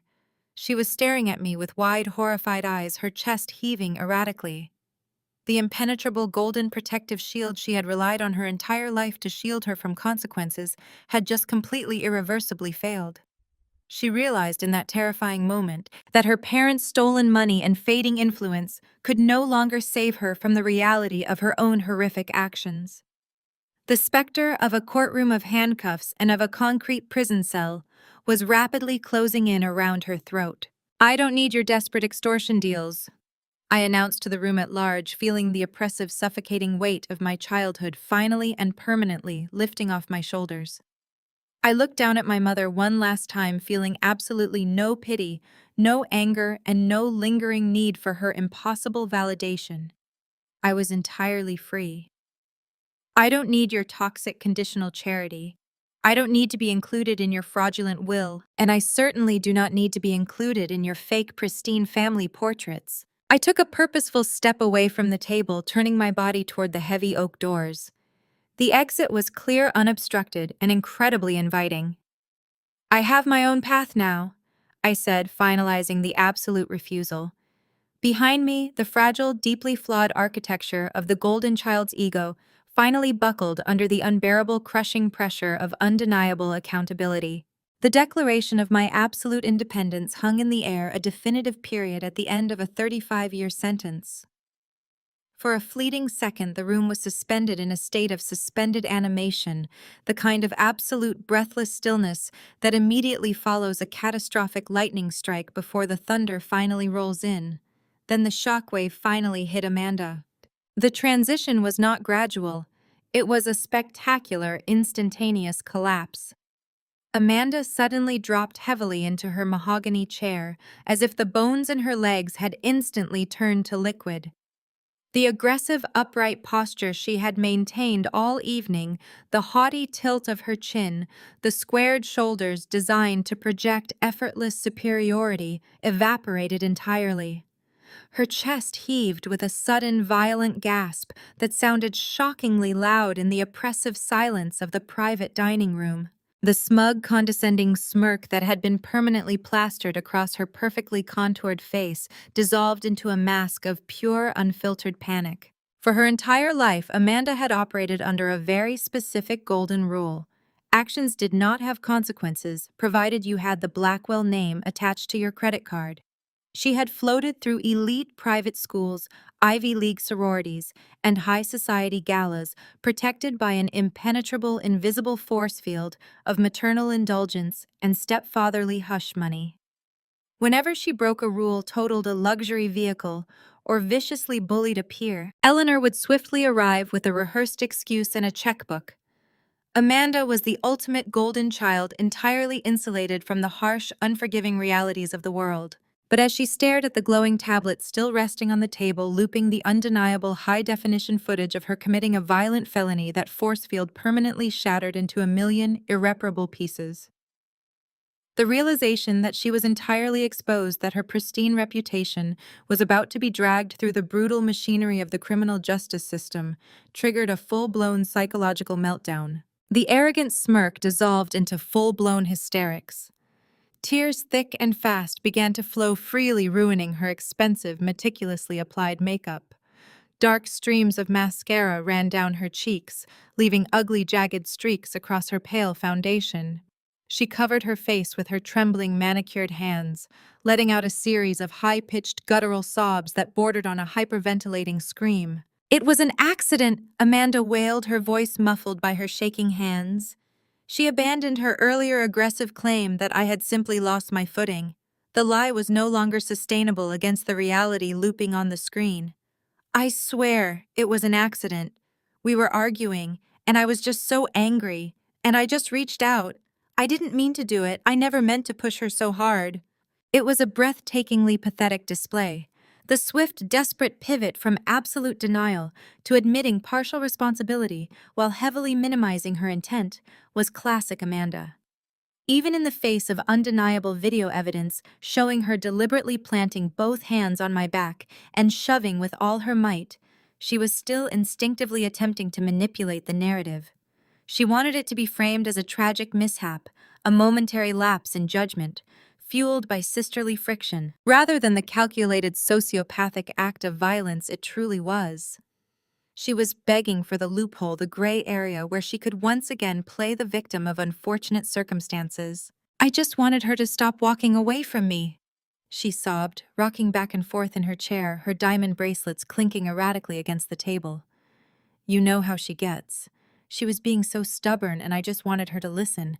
I didn't know she would fall like that. I'm sorry. I'm so sorry." The apology was completely hollow, driven entirely by the terrifying prospect of a prison cell, rather than an ounce of genuine remorse for my shattered collarbone and the years of physical therapy I had endured. Desperate for her usual lifeline, Amanda reached out across the pristine white tablecloth. Her hand grasped blindly, her fingers frantically seeking the reassuring touch of our mother. "Mom, please!" Amanda choked out, her voice cracking into a pathetic, high-pitched whine. "Mom, you have to fix this. You have to tell them I didn't mean it. Call the lawyers. Do something. Please, Mom, do not let her do this to me." In any other scenario, during any other crisis over the past 32 years, Eleanor would have instantly rushed to Amanda's side. She would have wrapped her arms around her golden child, cooed soothing words, and immediately turned her venomous wrath onto whoever dared to upset her favorite daughter. But tonight was fundamentally different. Eleanor did not reach back. She did not offer a comforting hand, nor did she utter a single word of maternal reassurance. Instead, she sat rigidly in her chair, staring blankly at the stark red folder containing the forensic financial audit. The mother who had spent her entire life fiercely protecting Amanda was completely paralyzed by the sheer staggering magnitude of her own impending doom. Eleanor was rapidly calculating the catastrophic financial and social ruin unfolding before her eyes. The $70 million art trust was gone. The foundation was inevitably going to be investigated by the Attorney General. The embezzled funds would have to be repaid, likely resulting in the total liquidation of the Blackwell estate, the Beacon Hill mansion, and everything she held dear. Her prestigious social circle had just walked out the door in absolute disgust. In the cold, ruthless calculus of Eleanor Blackwell's mind, Amanda's felony assault charge was suddenly a secondary issue. Self-preservation had officially overridden maternal instinct. Eleanor slowly pulled her hand away from Amanda's desperate grasping fingers, retreating inward as she stared into the abyss of her own absolute destruction. She was abandoning the golden child to save herself, though there was nothing left to save. Amanda's hand fell empty onto the table. She looked at her mother, her mascara-stained face twisting into an expression of profound, uncomprehending betrayal. The ultimate realization that she was truly on her own, that her mother's love was just as conditional as the wealth that had funded it, struck her with the force of a physical blow. Her wails dissolved into a pathetic, whimpering silence as she collapsed inward, drowning in the wreckage of her own making. I stood near the door, watching the spectacular downfall of the people who had tried to bury me. There was no joy in the spectacle, only a clinical, profound sense of closure. James was staring blankly at his scotch, entirely useless.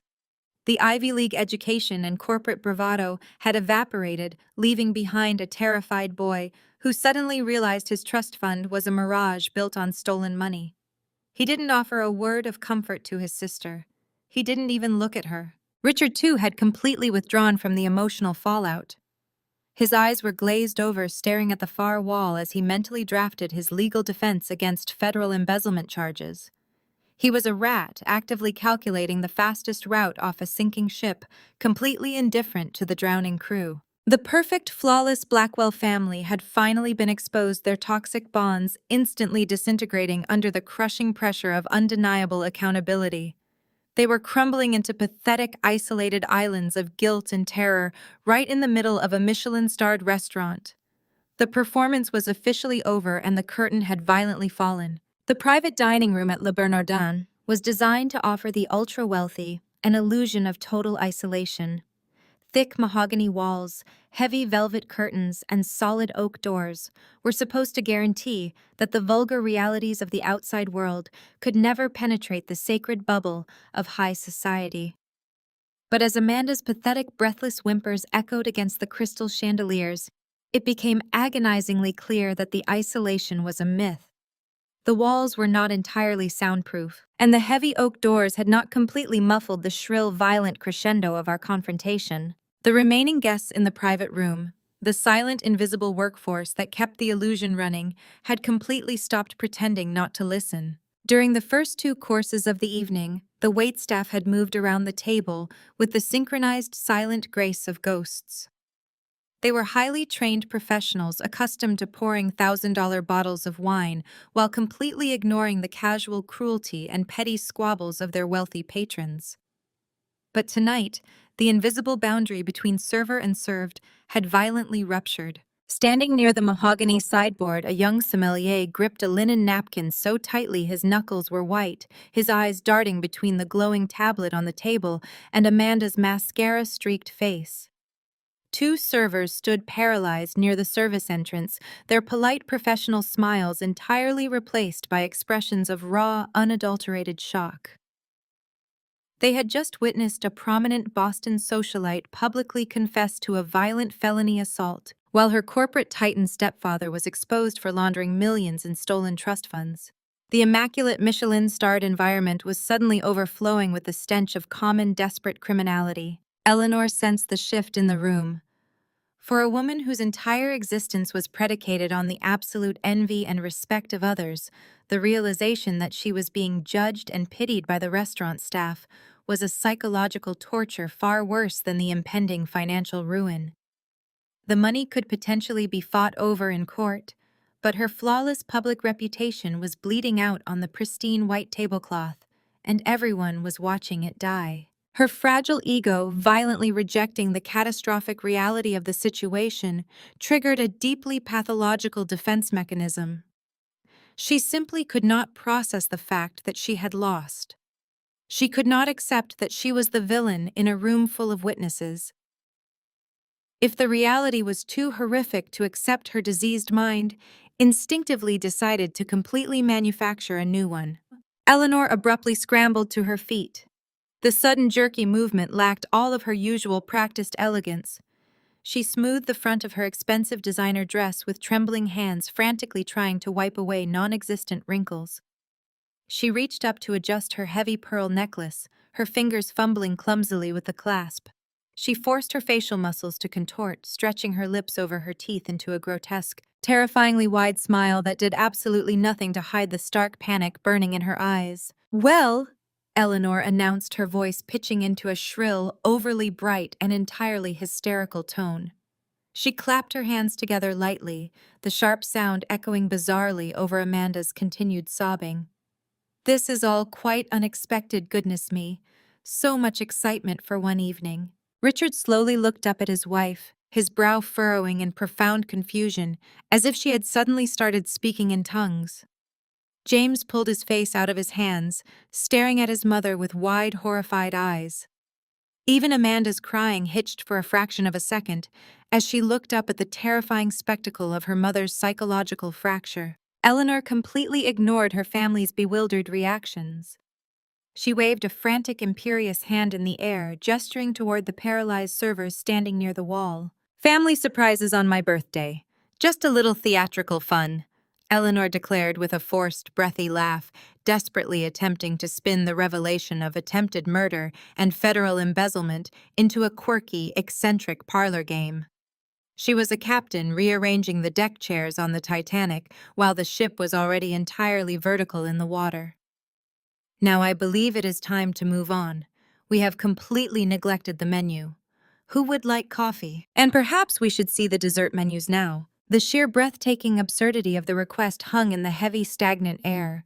No one moved. No one spoke. The sommelier stared at her, his mouth slightly open in disbelief.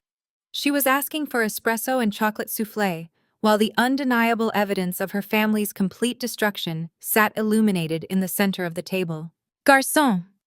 Eleanor snapped, the brittle edge of her manufactured cheerfulness cracking to reveal the hysterical terror underneath.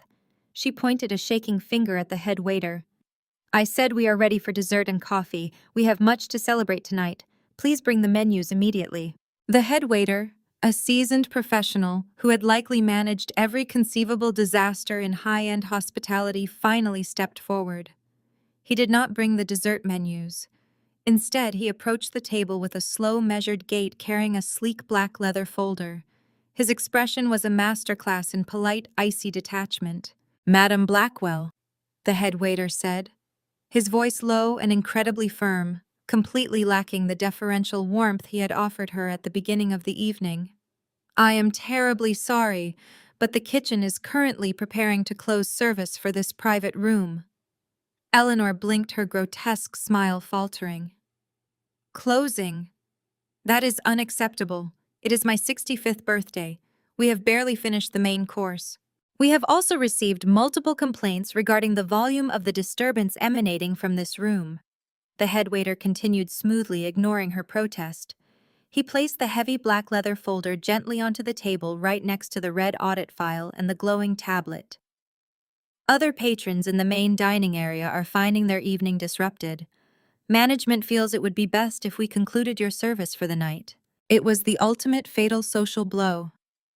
The management of Le Bernardin, a restaurant Eleanor considered to be her own personal dining room, was politely but firmly kicking her out.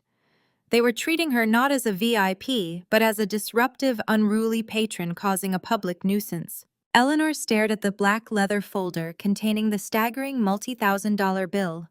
The realization that she was being unceremoniously evicted from high society finally pierced through her pathological denial. The room had the stunned, smoking atmosphere of a battlefield immediately following an unexpected, devastating explosion. The illusion of the Blackwell Empire was completely dead, and the waiter had just handed her the coroner's report. The heavy black leather folder containing the astronomical dinner bill sat in the center of the table like a polished tombstone marking the official death of the Blackwell family's social reign. Eleanor stared at it, her eyes glazed and unseeing, completely paralyzed by the sheer magnitude of her public eviction.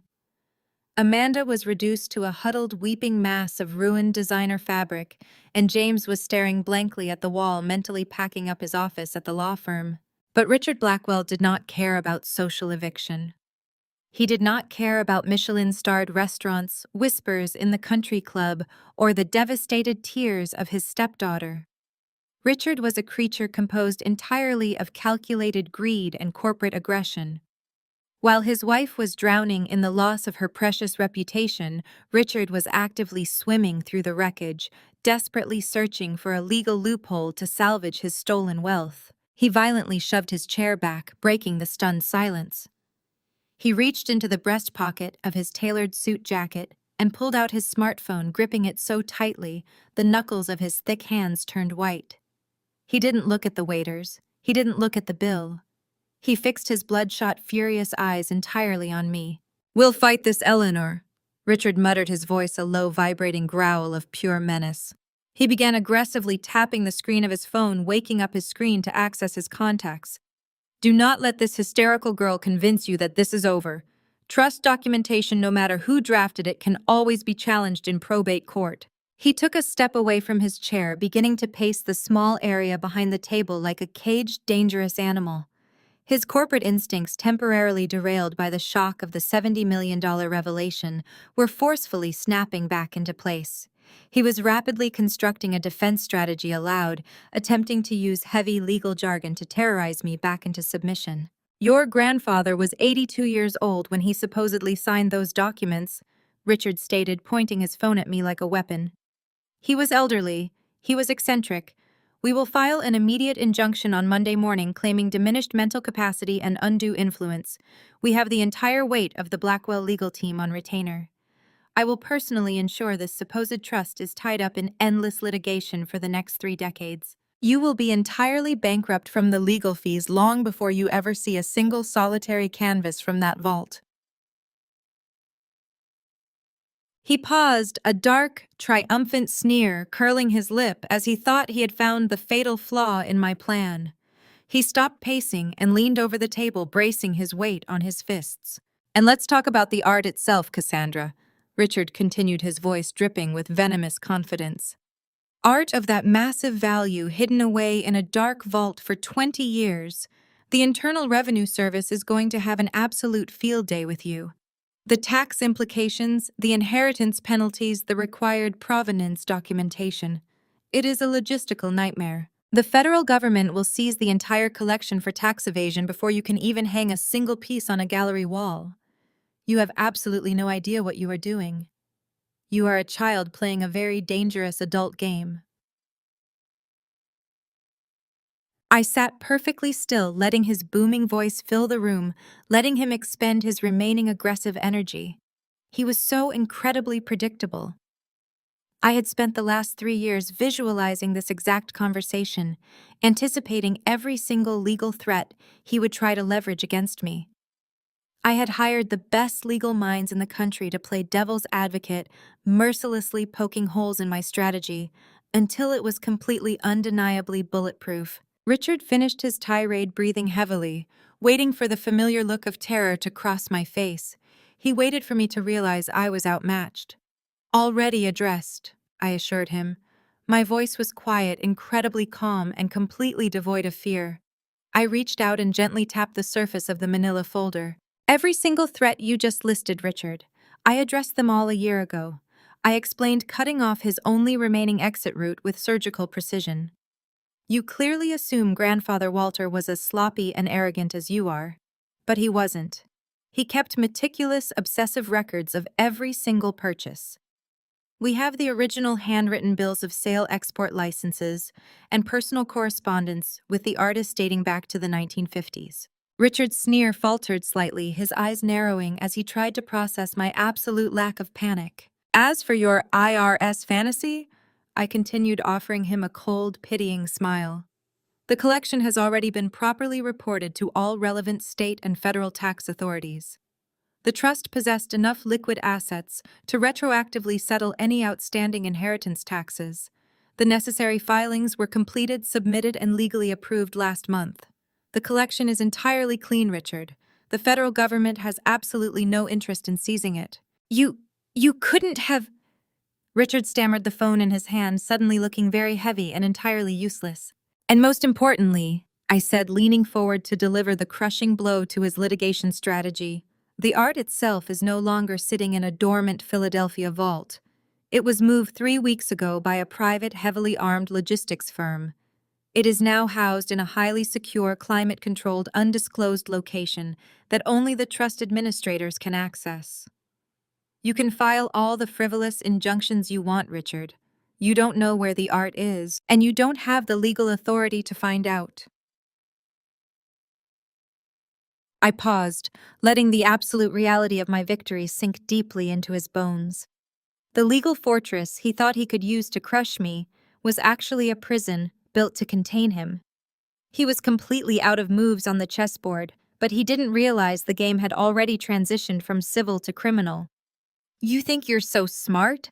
Richard hissed, his face completely pale, his bravado rapidly draining onto the floor. "You think you can just walk away with this?" "I am walking away, Richard," I corrected him smoothly. "But you aren't. Because there is one final detail you seem to have overlooked in your rush to threaten me with civil litigation." I stood up, smoothing my dress, projecting an aura of total, unshakable authority. I looked at Amanda, who was staring up at me with terrified, red-rimmed eyes.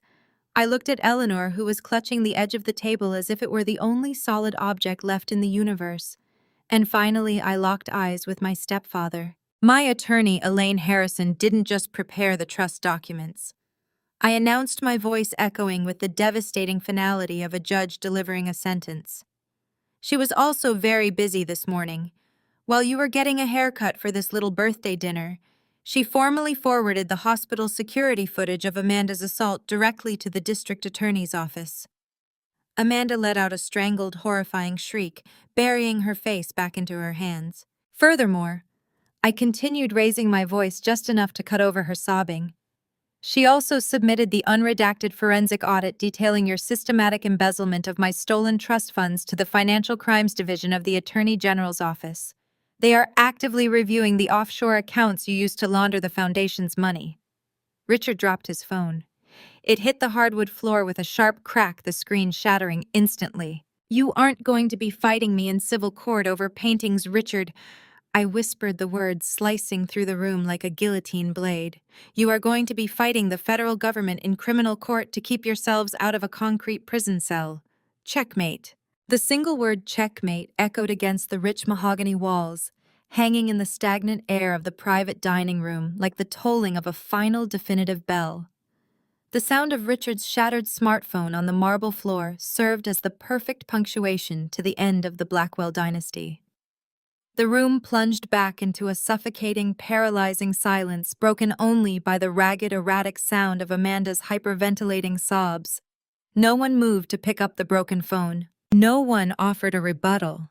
There were no more lies to spin, no more corporate threats to leverage, and no more psychological buttons left to press. They were entirely, utterly defeated. I stood at the edge of the table, looking down at the absolute wreckage of the people who had terrorized me for 35 years. I slowly reached out and picked up the red financial audit folder, placing it neatly on top of the manila envelope containing my grandfather's trust. I picked up the sleek digital tablet, the screen finally gone dark, and slid all 3 items smoothly back into my designer leather clutch. I snapped the metal clasp shut.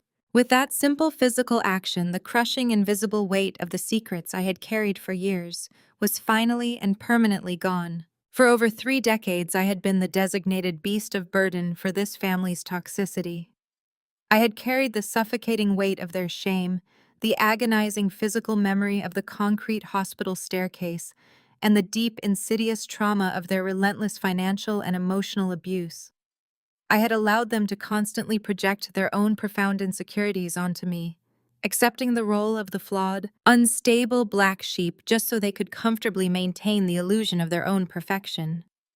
But tonight, I had systematically unpacked every single piece of their toxic luggage and dumped it directly onto the pristine white tablecloth. The burden was no longer mine to carry. It was entirely theirs, and it was going to crush them. I looked at the head waiter, who was still standing rigidly near the service door, his hands tightly clasped in front of him. He was a silent sentinel to their ultimate disgrace. I offered him a polite, remarkably serene smile, acknowledging his difficult position in this nightmare. "I think I will skip dessert," I announced to the silent room, my voice ringing with a calm conversational normalcy that felt beautifully surreal in the midst of the devastation. I turned my gaze back to the woman sitting at the head of the table. "Thank you for the invitation, Mother. Happy birthday." "You're leaving?" Eleanor's voice broke through the silence. It was a fragile, trembling whisper, but it held a note of genuine, unadulterated surprise. I paused, looking at her. Her face was a ruin of smeared makeup and stark, naked terror. Yet despite the undeniable reality that I had just legally decimated her husband and handed her golden child over to the district attorney, her diseased, narcissistic mind still could not fully comprehend what was actually happening. In all our previous conflicts, spanning back to my early childhood, the cycle of abuse had always followed a strict, predictable choreography. Eleanor would deliver a devastating emotional blow. Amanda would relentlessly mock me. Richard would threaten me, and I would eventually break. I would cry. I would retreat. And then inevitably, driven by the desperate, pathetic need for a mother's love, I would crawl back. I would apologize for my own mistreatment. I would absorb the blame, accommodate their cruelty, and completely erase my own boundaries just to restore the fragile, toxic peace of our household. Eleanor was sitting there, surrounded by the ashes of her empire, genuinely waiting for the reconciliation phase of the cycle. She expected me to stay. She expected me to look at her tears, feel an overwhelming wave of manufactured guilt, and rush to comfort her. She actually believed that deep down, I was still the terrified little girl who would do absolutely anything to earn my place in the family portrait. She thought my fierce independence was just a temporary temper tantrum, a negotiation tactic to demand better treatment before inevitably falling back into line. She couldn't process a reality where I simply walked away while she was bleeding on the floor. I looked at Eleanor, truly studying her for the last time. I searched my own heart, waiting for the familiar, agonizing pang of guilt, the conditioned urge to comfort my abuser. I felt absolutely nothing. There was no anger left, no lingering bitterness, and certainly no love. There was only a vast, incredibly peaceful ocean of pure apathy. The opposite of love is not hate. It is indifference. And in that moment, looking at the woman who gave birth to me, I was utterly, profoundly indifferent to her suffering. "Yes," I replied, my voice steady, clear, and completely devoid of regret. "I am leaving." I didn't offer an explanation. I didn't offer a final screaming monologue about the pain they had caused me. They didn't deserve another second of my energy. "Cassie, wait!" Eleanor choked out, half rising from her chair, her hand reaching out across the table toward me. It was the exact same gesture she had used to summon me 1,000 times before. I did not step toward her. I stood perfectly still, looking at her outstretched, trembling hand. "I don't need to wait, Mother," I said, delivering the final fatal blow to our relationship. "I have my own path now." Without waiting for a response, without a single lingering glance of hesitation, I turned my back on them. The physical act of turning away was the most empowering movement of my entire life. I walked purposefully toward the heavy oak doors of the private dining room. The sharp, rhythmic clicking of my heels against the hardwood floor sounded like a victory march. I reached out, grasped the cold brass handle, and pulled the door open. I did not look over my shoulder. I did not look back at James's blank stare, Amanda's heaving sobs, Richard's shattered ego, or Eleanor's desperate outstretched hand. I left them entirely in the dark, trapped in a prison constructed of their own lies. The heavy oak door swung shut behind me, the latch catching with a solid, definitive click. Instantly, the suffocating, toxic atmosphere of the private room was replaced by the warm, bustling energy of the main dining area. The ambient hum of privileged conversation, the clinking of fine crystal, and the soft strains of classical music washed over me. I walked through the elegant restaurant, gliding past tables of oblivious patrons who had no idea they were sitting just feet away from the epicenter of a massive societal earthquake. I moved with a fluid, effortless grace, my spine perfectly straight, my chin held high. I pushed through the heavy glass front doors of Le Bernardin and stepped out into the crisp, cool New York evening air. The sudden chill hit my flushed skin, incredibly refreshing and pure. The city was alive, buzzing with bright neon lights, yellow taxis, and the endless beautiful chaos of millions of people living their lives. I took a deep, cleansing breath, filling my lungs with the intoxicating scent of absolute freedom. The invisible chains were gone. The weight of the Blackwell name had been completely severed. I was finally truly and entirely my own. The fallout was not gradual. It did not erode slowly over time like a shoreline under the gentle rhythm of the tide. It collapsed with the sudden catastrophic violence of a detonated skyscraper. The weekend immediately following Eleanor's disastrous 65th birthday dinner existed in a bizarre suspended state of agonizing anticipation for the Blackwell family. They likely spent Saturday and Sunday locked inside the sprawling, suffocating confines of the Beacon Hill mansion, furiously dialing the numbers of high-priced crisis PR firms and aggressive defense attorneys who were suddenly, inexplicably unavailable. They were desperately waiting for a miracle that was never going to come. And then Monday morning arrived. By 9 o'clock on Monday, the shockwaves had fully breached the heavily guarded walls of elite society. Arthur Sterling, a man whose personal integrity was his most carefully guarded asset, proved to be a man of his word. He did not simply tender his resignation to the Blackwell Foundation in private.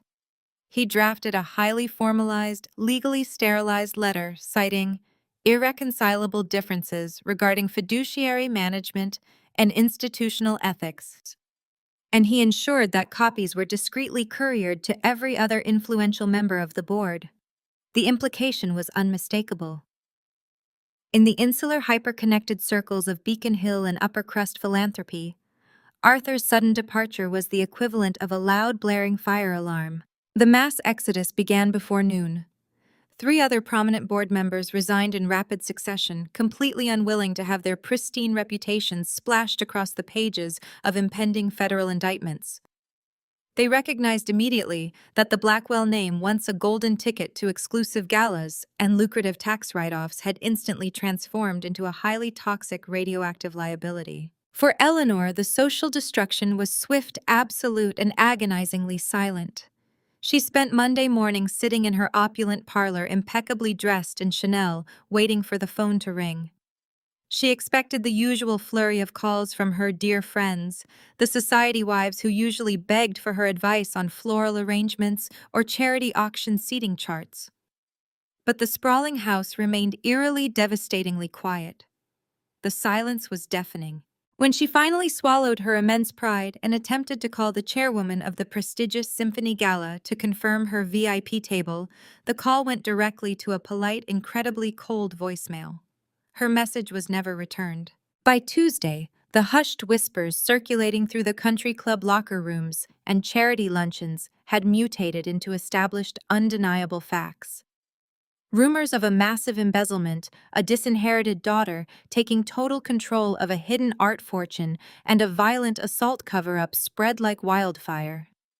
Eleanor was forced to preemptively withdraw from her exclusive social clubs, citing vague health concerns, knowing full well that if she dared to show her face in the dining room, she would be met with turned backs and icy stares. She was entirely isolated, trapped in a mansion she could no longer afford to maintain, unable to face the pitying looks of the very women she had spent decades looking down upon. Her entire existence had been predicated on the envy of others. Without it, she simply ceased to exist. While Eleanor was drowning in social obscurity, Richard was facing an absolute unmitigated corporate massacre. He marched into his prestigious investment firm on Monday morning, attempting to project his usual aura of untouchable authority, but the atmosphere in the glass and steel building had already fundamentally shifted. The unredacted financial audits I had forwarded to the Attorney General's office had triggered an immediate, devastating chain reaction. Before Richard could even finish his morning espresso, the firm's strict compliance officers, flanked by external legal counsel, intercepted him in the hallway. Word of the massive trust fund embezzlement and the artificial inflation of the Blackwell commercial real estate portfolios had reached his senior partners over the weekend. The partners, ruthless predators in their own right, possessed absolutely no loyalty to a man who had secretly compromised their entire firm's legal standing. They recognized instantly that Richard's fraudulent injections of my stolen inheritance were the only thing keeping his downtown development projects afloat. The real estate deals stalled instantaneously. Major investors, spooked by the sudden rumors of a federal probe, triggered emergency pullout clauses, yanking their capital from Richard's funds with terrifying speed. Banks began aggressively calling in bridge loans that Richard had absolutely no liquid assets to cover. By Wednesday afternoon, he was officially placed on indefinite, unpaid administrative leave, pending a full internal investigation, and his security badge was permanently deactivated. He was unceremoniously escorted out of the building he had helped build, carrying his personal belongings in a cardboard box, while junior analysts watched the great titan fall in stunned silence. James suffered an equally brutal, incredibly public humiliation. He had always relied entirely on the intimidating shadow of the Blackwell empire to secure his status in the world. His junior partnership at the elite law firm was a direct result of the lucrative corporate accounts Richard funneled to them. But with Richard's firm actively cutting ties and the Blackwell Foundation completely imploding, James's singular value to the partners vanished overnight. On Thursday, he was called into the managing partner's office. The conversation was brief, clinical, and completely devoid of the deference he was accustomed to receiving. They cited corporate restructuring, but the truth was undeniable. James was a massive liability. He was stripped of his corner office, his prestigious title, and his golden boy illusion, forced to face the stark reality that he had never actually earned any of it on his own merit. The pristine facade of the flawless, untouchable family had been completely, irreversibly annihilated in less than 5 business days. They had built their entire lives, their identities, and their arrogant superiority on a shaky foundation of appearances, stolen money, and carefully constructed lies. They genuinely believed that if they looked perfect on the outside, the rot on the inside wouldn't matter. But the truth is a relentless, unforgiving force. When the illusions were finally stripped away, when the stolen money dried up, and the social invitations permanently stopped arriving, they were left standing in the ruins of their own making. They had absolutely nothing left to stand on. No true friends to lean on, no genuine skills to rebuild with, and no moral compass to guide them through the darkness. The Blackwell empire did not just crumble. It turned to dust and blew away in the wind, leaving behind nothing but the bitter, echoing silence of their own profound emptiness. The wheels of the criminal justice system are notoriously sluggish when dealing with the ultra-wealthy, often getting bogged down in endless motions, expensive delays, and high-priced obfuscation. However, when the financial resources suddenly evaporate and the evidentiary file is handed over wrapped in a perfect, undeniable digital bow, those same wheels begin to turn with terrifying, brutal efficiency.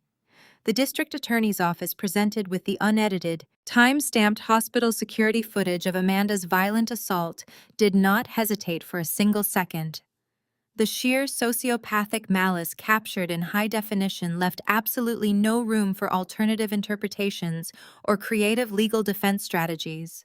Amanda's initial strategy, dictated by a rapidly shrinking legal team whose retainer had barely cleared the bank, was to aggressively play the victim. She attempted to claim temporary emotional distress, arguing through her lawyers that the footage had somehow been digitally manipulated or taken wildly out of context. But as the preliminary hearings approached and the prosecution confidently laid out their ironclad case, the reality of her situation finally breached her formidable walls of denial. The terrifying prospect of facing a jury, of having her malicious smirk broadcasted on evening news segments, and the very real possibility of serving a multi-year sentence in a state penitentiary completely broke her fragile spirit. She was not built for hardship, she was built entirely for comfort. To avoid the absolute certainty of a trial and a maximum prison sentence, Amanda was forced to accept a profoundly humiliating plea deal. She stood before a stern, unimpressed Superior Court judge, stripped of her designer clothing and her condescending arrogance, and quietly pled guilty to felony aggravated assault. The terms of her sentence were a complete dismantling of her privileged life. She was sentenced to 3 years of heavily monitored restrictive probation. She was ordered to complete hundreds of hours of grueling menial community service far removed from the glamorous charity galas she used to chair. She was mandated to attend intensive weekly psychiatric therapy sessions to address her violent impulses. Most importantly to me, the judge issued a permanent ironclad restraining order. She was legally barred from ever coming within 1,000 feet of me, my home, or my businesses for the rest of her life. The Golden Child was officially a convicted felon, her promising legal career permanently obliterated before it had even truly begun. She would never pass the Bar Association's character and fitness evaluation with a violent felony on her record. The protective shield of the Blackwell name had failed her completely, leaving her exposed to the exact same rules that governed everyone else. While Amanda was being unceremoniously processed through the criminal justice system, Richard and Eleanor were drowning in a suffocating tidal wave of civil and federal litigation. The unredacted forensic audits and offshore banking records I had provided to the Attorney General were a flawless, meticulously detailed roadmap to their massive deceit. Facing multiple counts of wire fraud, tax evasion, and grand embezzlement, Richard's heavily compromised defense counsel advised immediate, unconditional capitulation on the civil front. They desperately needed to demonstrate cooperation and restitution to have any hope of mitigating the impending federal prison sentences. To appease the authorities and avoid the maximum punitive damages in civil court, Richard and Eleanor were forced to settle my lawsuit for the stolen trust funds entirely out of court. But settling the suit required massive liquidity they no longer possessed now that their investors had fled and their primary accounts were frozen. Thus began the great, incredibly humiliating Blackwell liquidation. The sprawling, iconic Beacon Hill mansion, the very crown jewel of Eleanor's manufactured aristocratic identity, was quietly listed and sold at a fraction of its market value in a desperate fire sale. Moving trucks arrived in the dead of night to cart away the antique furniture, the imported Persian rugs, and the curated art pieces she had used to project her superiority for decades. Their fleet of luxury vehicles was repossessed. Eleanor's vintage jewelry collections were auctioned off to the highest bidder. Every single asset not bolted to the floor was aggressively seized, liquidated, and legally transferred. The irony of the situation was deeply, profoundly poetic. The immense wealth they had systematically stolen from my father's estate to prop up their failing investments and maintain their lavish, superior lifestyle was being forcefully extracted from their bleeding bank accounts. Every single cent of the principal, heavily compounded with years of interest and punitive damages, was returned directly to the daughter they had deemed entirely unworthy. The very resources they had callously weaponized to keep me small, compliant, and terrified were now the exact instruments of their absolute financial ruin. As for the $70 million Harrington art collection, Richard's bombastic threats of endless probate litigation evaporated like mist over a frozen lake. You cannot wage a multi-decade legal war of attrition against an ironclad trust when you cannot even afford to keep the lights on in a rented two-bedroom apartment. The frivolous injunctions he had so confidently promised in the private dining room at Le Bernardin never materialized.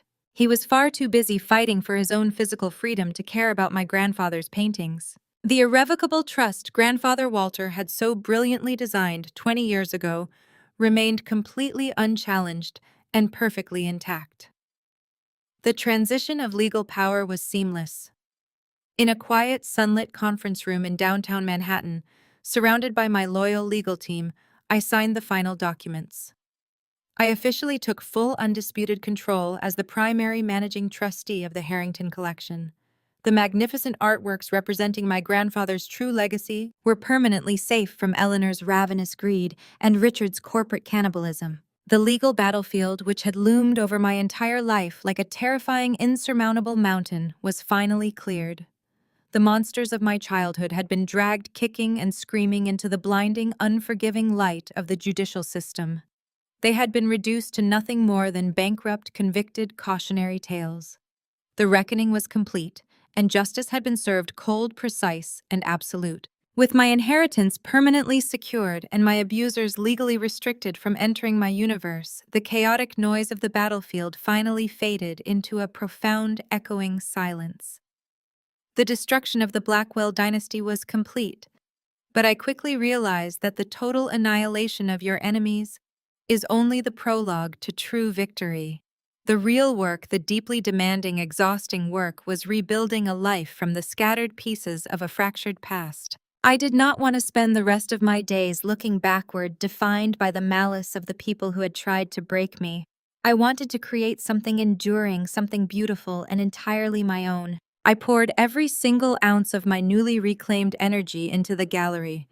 Daniel and I found a massive, beautifully dilapidated industrial warehouse in Brooklyn, a space defined by towering ceilings, exposed brick walls, and magnificent arched windows that flooded the concrete floors with pure natural light. It was the perfect sanctuary to house my grandfather's true legacy. Transforming that raw, forgotten space into a world-class exhibition hall became my therapy. Daniel meticulously designed the interior architecture, preserving the building's historic gritty integrity while seamlessly installing state-of-the-art climate control and advanced security systems. The physical labor of clearing out the dust and breathing life into the old walls felt deeply symbolic. We were clearing out the ghosts of my past, preparing a clean slate for the future. Operating through the trust, I established a brand new philanthropic foundation. I deliberately designed it to stand as a stark, uncompromising antithesis to everything the Blackwell Family Foundation had represented. My mother's foundation had been a cynical vanity project, a heavily manipulated corporate vehicle designed primarily for sophisticated tax evasion, aggressive wealth sheltering, and buying social capital among the elite of Beacon Hill. My new organization, however, was built on a foundation of radical empathy and absolute transparency. It was genuinely, entirely dedicated to providing direct, unconditional financial funding, free studio spaces, and prominent gallery showcases for emerging, underprivileged female artists, specifically targeting those who had overcome severe domestic adversity or familial abuse. I wanted to weaponize my wealth to dismantle the very barriers that Eleanor had used to keep people like me small. Every single time I signed a grant check or offered a mentorship contract to a talented unknown creator who lacked privileged connections, I felt the tight, invisible strings of my childhood permanently snap. I didn't need the Blackwell name to command respect in the art world. I was successfully building my own name brick by brick, canvas by canvas. The elite curators, respected museum directors, and influential critics who flocked to our new exhibitions weren't there because they were afraid of Richard's corporate influence or desperate for an invitation to Eleanor's galas. They were there because the art was brilliant, the curation was flawless, and the integrity of the enterprise was absolutely unshakable. Yet as the gallery flourished and the public accolades poured in, the internal reality of my recovery proved to be far more complex than the pristine image presented to the outside world. The physical healing from Amanda's vicious attack on the concrete staircase had been, in hindsight, the remarkably easier part of the journey. Bones possess a clinical, predictable choreography of mending. 3 broken ribs and a shattered collarbone eventually fuse back together under the steady passage of time and rigorous physical therapy. But the deep, insidious emotional lacerations, inflicted by a lifetime of systematic maternal rejection and relentless psychological gaslighting, did not follow a neat, linear timeline of recovery. The emotional healing continued with agonizing setbacks and incredibly difficult, heavy days. There were dark mornings when I woke up drenched in a cold, panicked sweat, the phantom sensation of hands forcefully striking my shoulder blades lingering on my skin. There were sudden, terrifying moments in the gallery when a patron's condescending tone or a sharp, aristocratic laugh echoing across the concrete floor would instantly trigger my childhood trauma response, sending a suffocating wave of intense anxiety rolling down my spine. I would catch myself checking the entrances, my hypervigilance flaring up, expecting Eleanor to aggressively stride through the glass doors to reclaim her dominance. But I was no longer navigating the darkness alone. I had deliberately surrounded myself with a chosen family, A brilliant, fiercely loyal collective of friends, mentors, and fellow artists who valued me precisely for who I was, entirely unconditional and raw. And I had Daniel. Whenever the shadows of my past threatened to cloud my present success, he was there, a steady, unyielding anchor in the storm. He didn't offer superficial platitudes or urge me to simply get over it. He sat with me through the anxiety, holding my hand firmly, until the panic receded constantly, reminding me that the fortress we had built together was safe, secure, and permanently impenetrable. I spent those first 2 years learning how to live in the truth, rather than the exhausting pretense that had defined my upbringing. I completely dropped the Blackwell name legally, reclaiming my biological father's surname, ensuring that the toxic dynasty would have absolutely no claim over the masterpieces I curated or the software company I continued to run. I was living beautifully, authentically, and completely free. The cycle of abuse that had perpetuated through generations of my family had officially ended with me.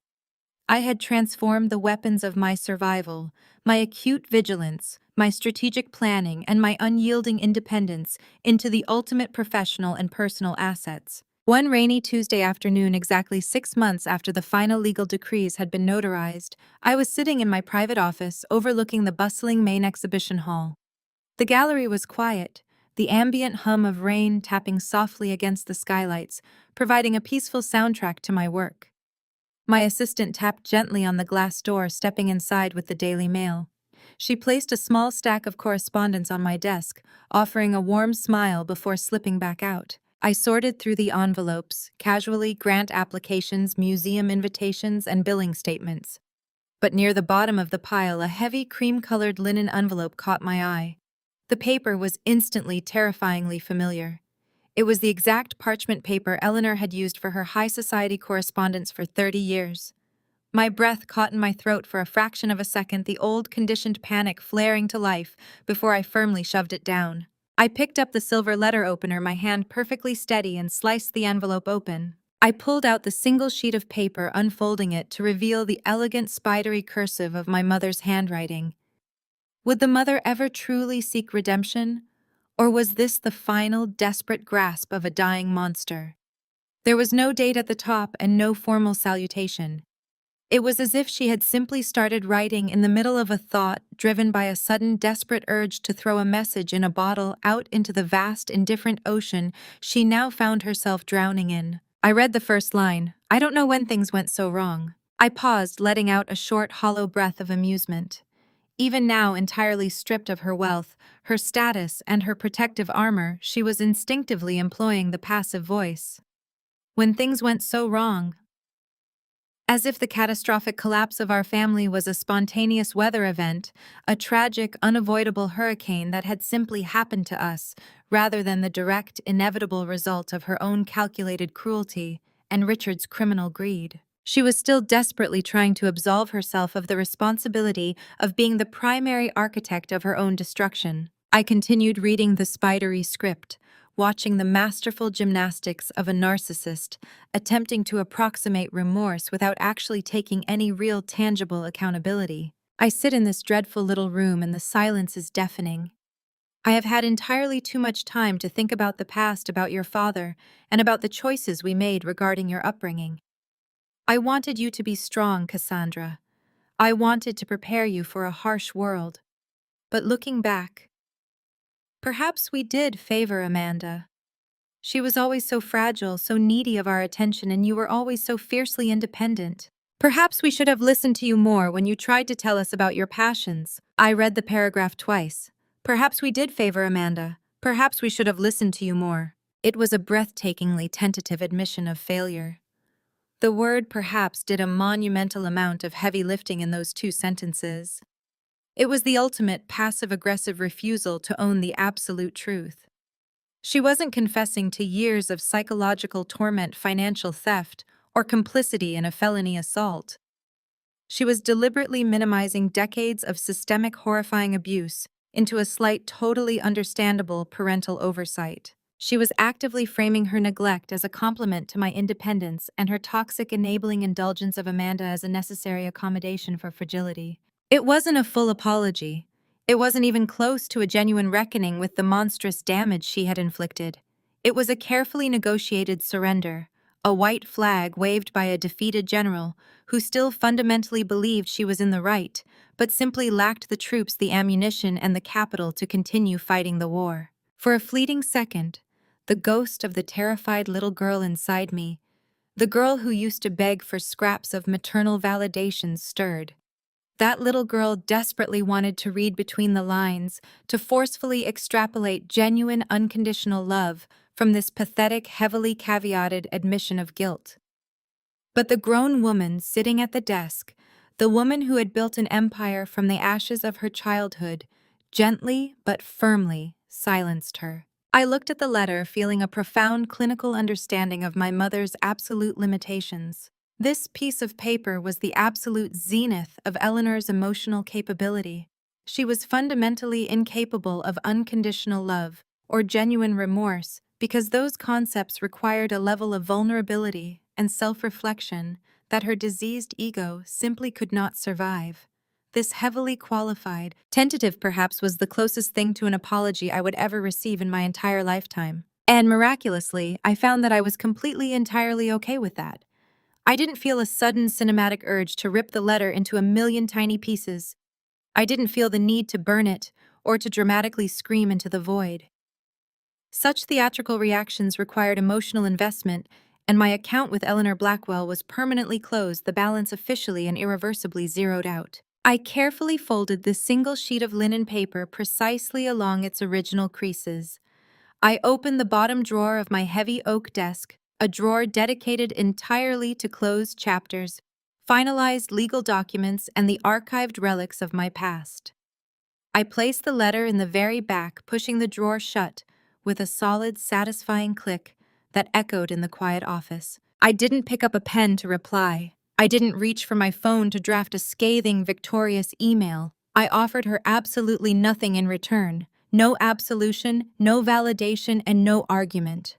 Silence was the only appropriate answer to a lifetime of calculated cruelty. Society often peddles the toxic narrative that in order to truly heal, the victim must eventually confront their abuser, forgive them, and rebuild a bridge over the burned wreckage.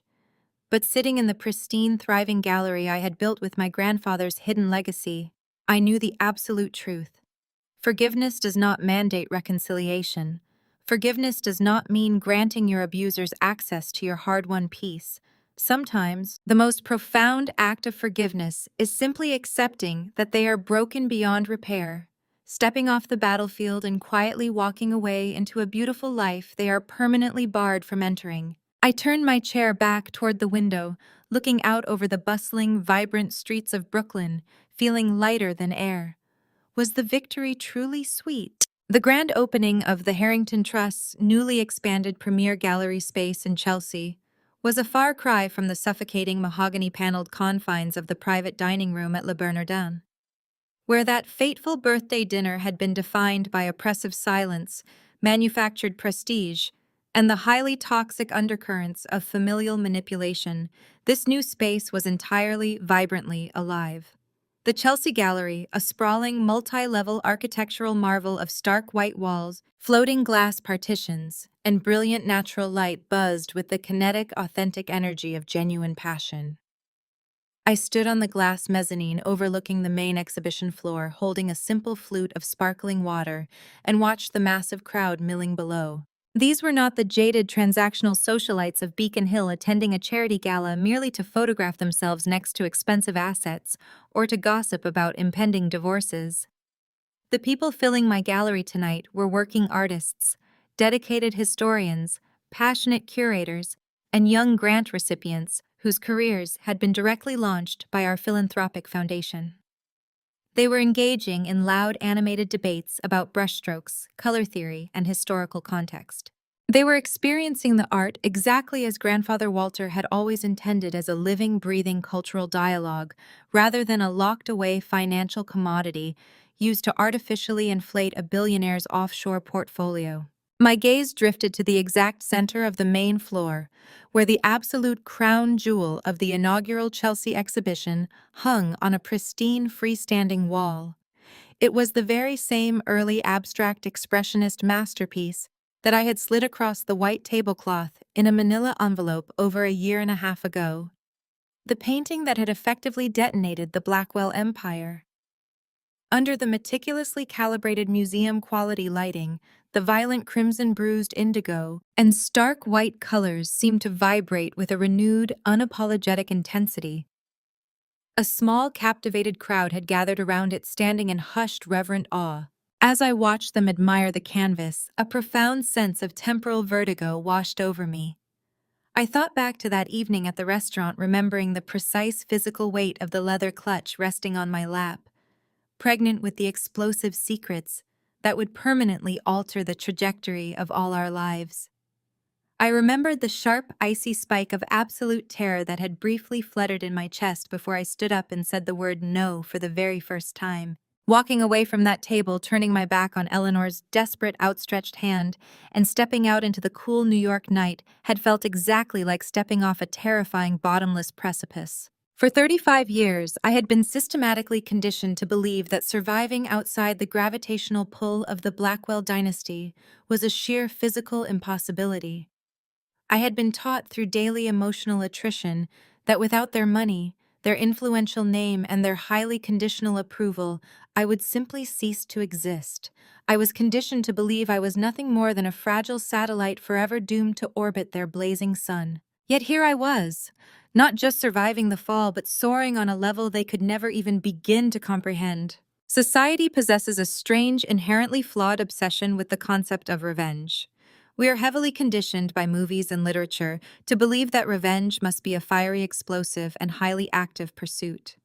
We romanticize dramatic courtroom confrontations, screaming matches in the pouring rain, and the visceral, bloody satisfaction of actively watching our enemies be physically and socially destroyed before our very eyes. And while it was undeniably true that the legal, social, and financial destruction of Richard, Eleanor, and Amanda had been spectacularly, brutally thorough, I realized, standing on that mezzanine tonight, that their downfall was not actually my revenge.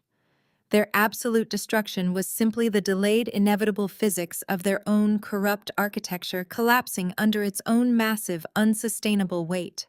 It was karma executed with cold precision by the federal government, the criminal justice system, and their own insatiable greed. I hadn't destroyed them. I had simply stopped sacrificing myself to keep them afloat. My revenge was something entirely different. It was something quiet, enduring, and infinitely more powerful. True revenge was the realization that I had gone an entire week, then an entire month, without a single passing thought about my mother's cramped, isolated apartment on the outskirts of the city. It was the profound apathy I felt regarding the specific restrictions of Amanda's felony probation or the impending date of Richard's next federal sentencing hearing. True revenge was the absolute, unshakable peace I felt waking up every single morning, knowing that my emotional baseline was no longer dictated by the erratic, abusive whims of a narcissistic matriarch. It was the breathtaking realization that the sprawling, cavernous space in my mind that had once been heavily occupied by crippling anxiety, fear, and a desperate, pathetic need for their validation was now entirely beautifully filled with art, purpose, and unconditional love. I felt a warm, familiar presence step up beside me on the mezzanine. Daniel slid his arm securely around my waist, pulling me gently against his side. He didn't ask what I was thinking about. He simply followed my gaze down to the abstract masterpiece on the ground floor, sharing in the quiet, monumental magnitude of the moment.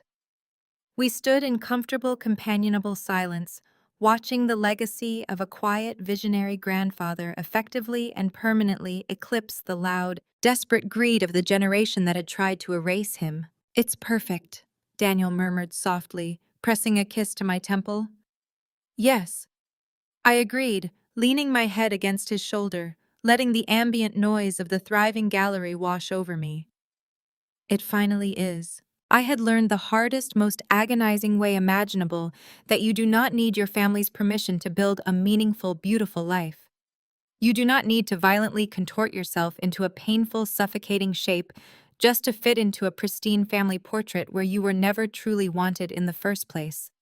Sometimes the most profound, revolutionary act of self-preservation is simply accepting that the people who happen to share your DNA are entirely incapable of sharing your journey. I looked around the brilliantly illuminated gallery, surrounded by the undeniable physical manifestation of my own resilience. I had walked away from their toxic table, and I had never, not even for a fraction of a second, looked back. The success I held now was real, heavily earned, and fundamentally unshakable, built on a solid bedrock of truth rather than a fragile, crumbling foundation of lies.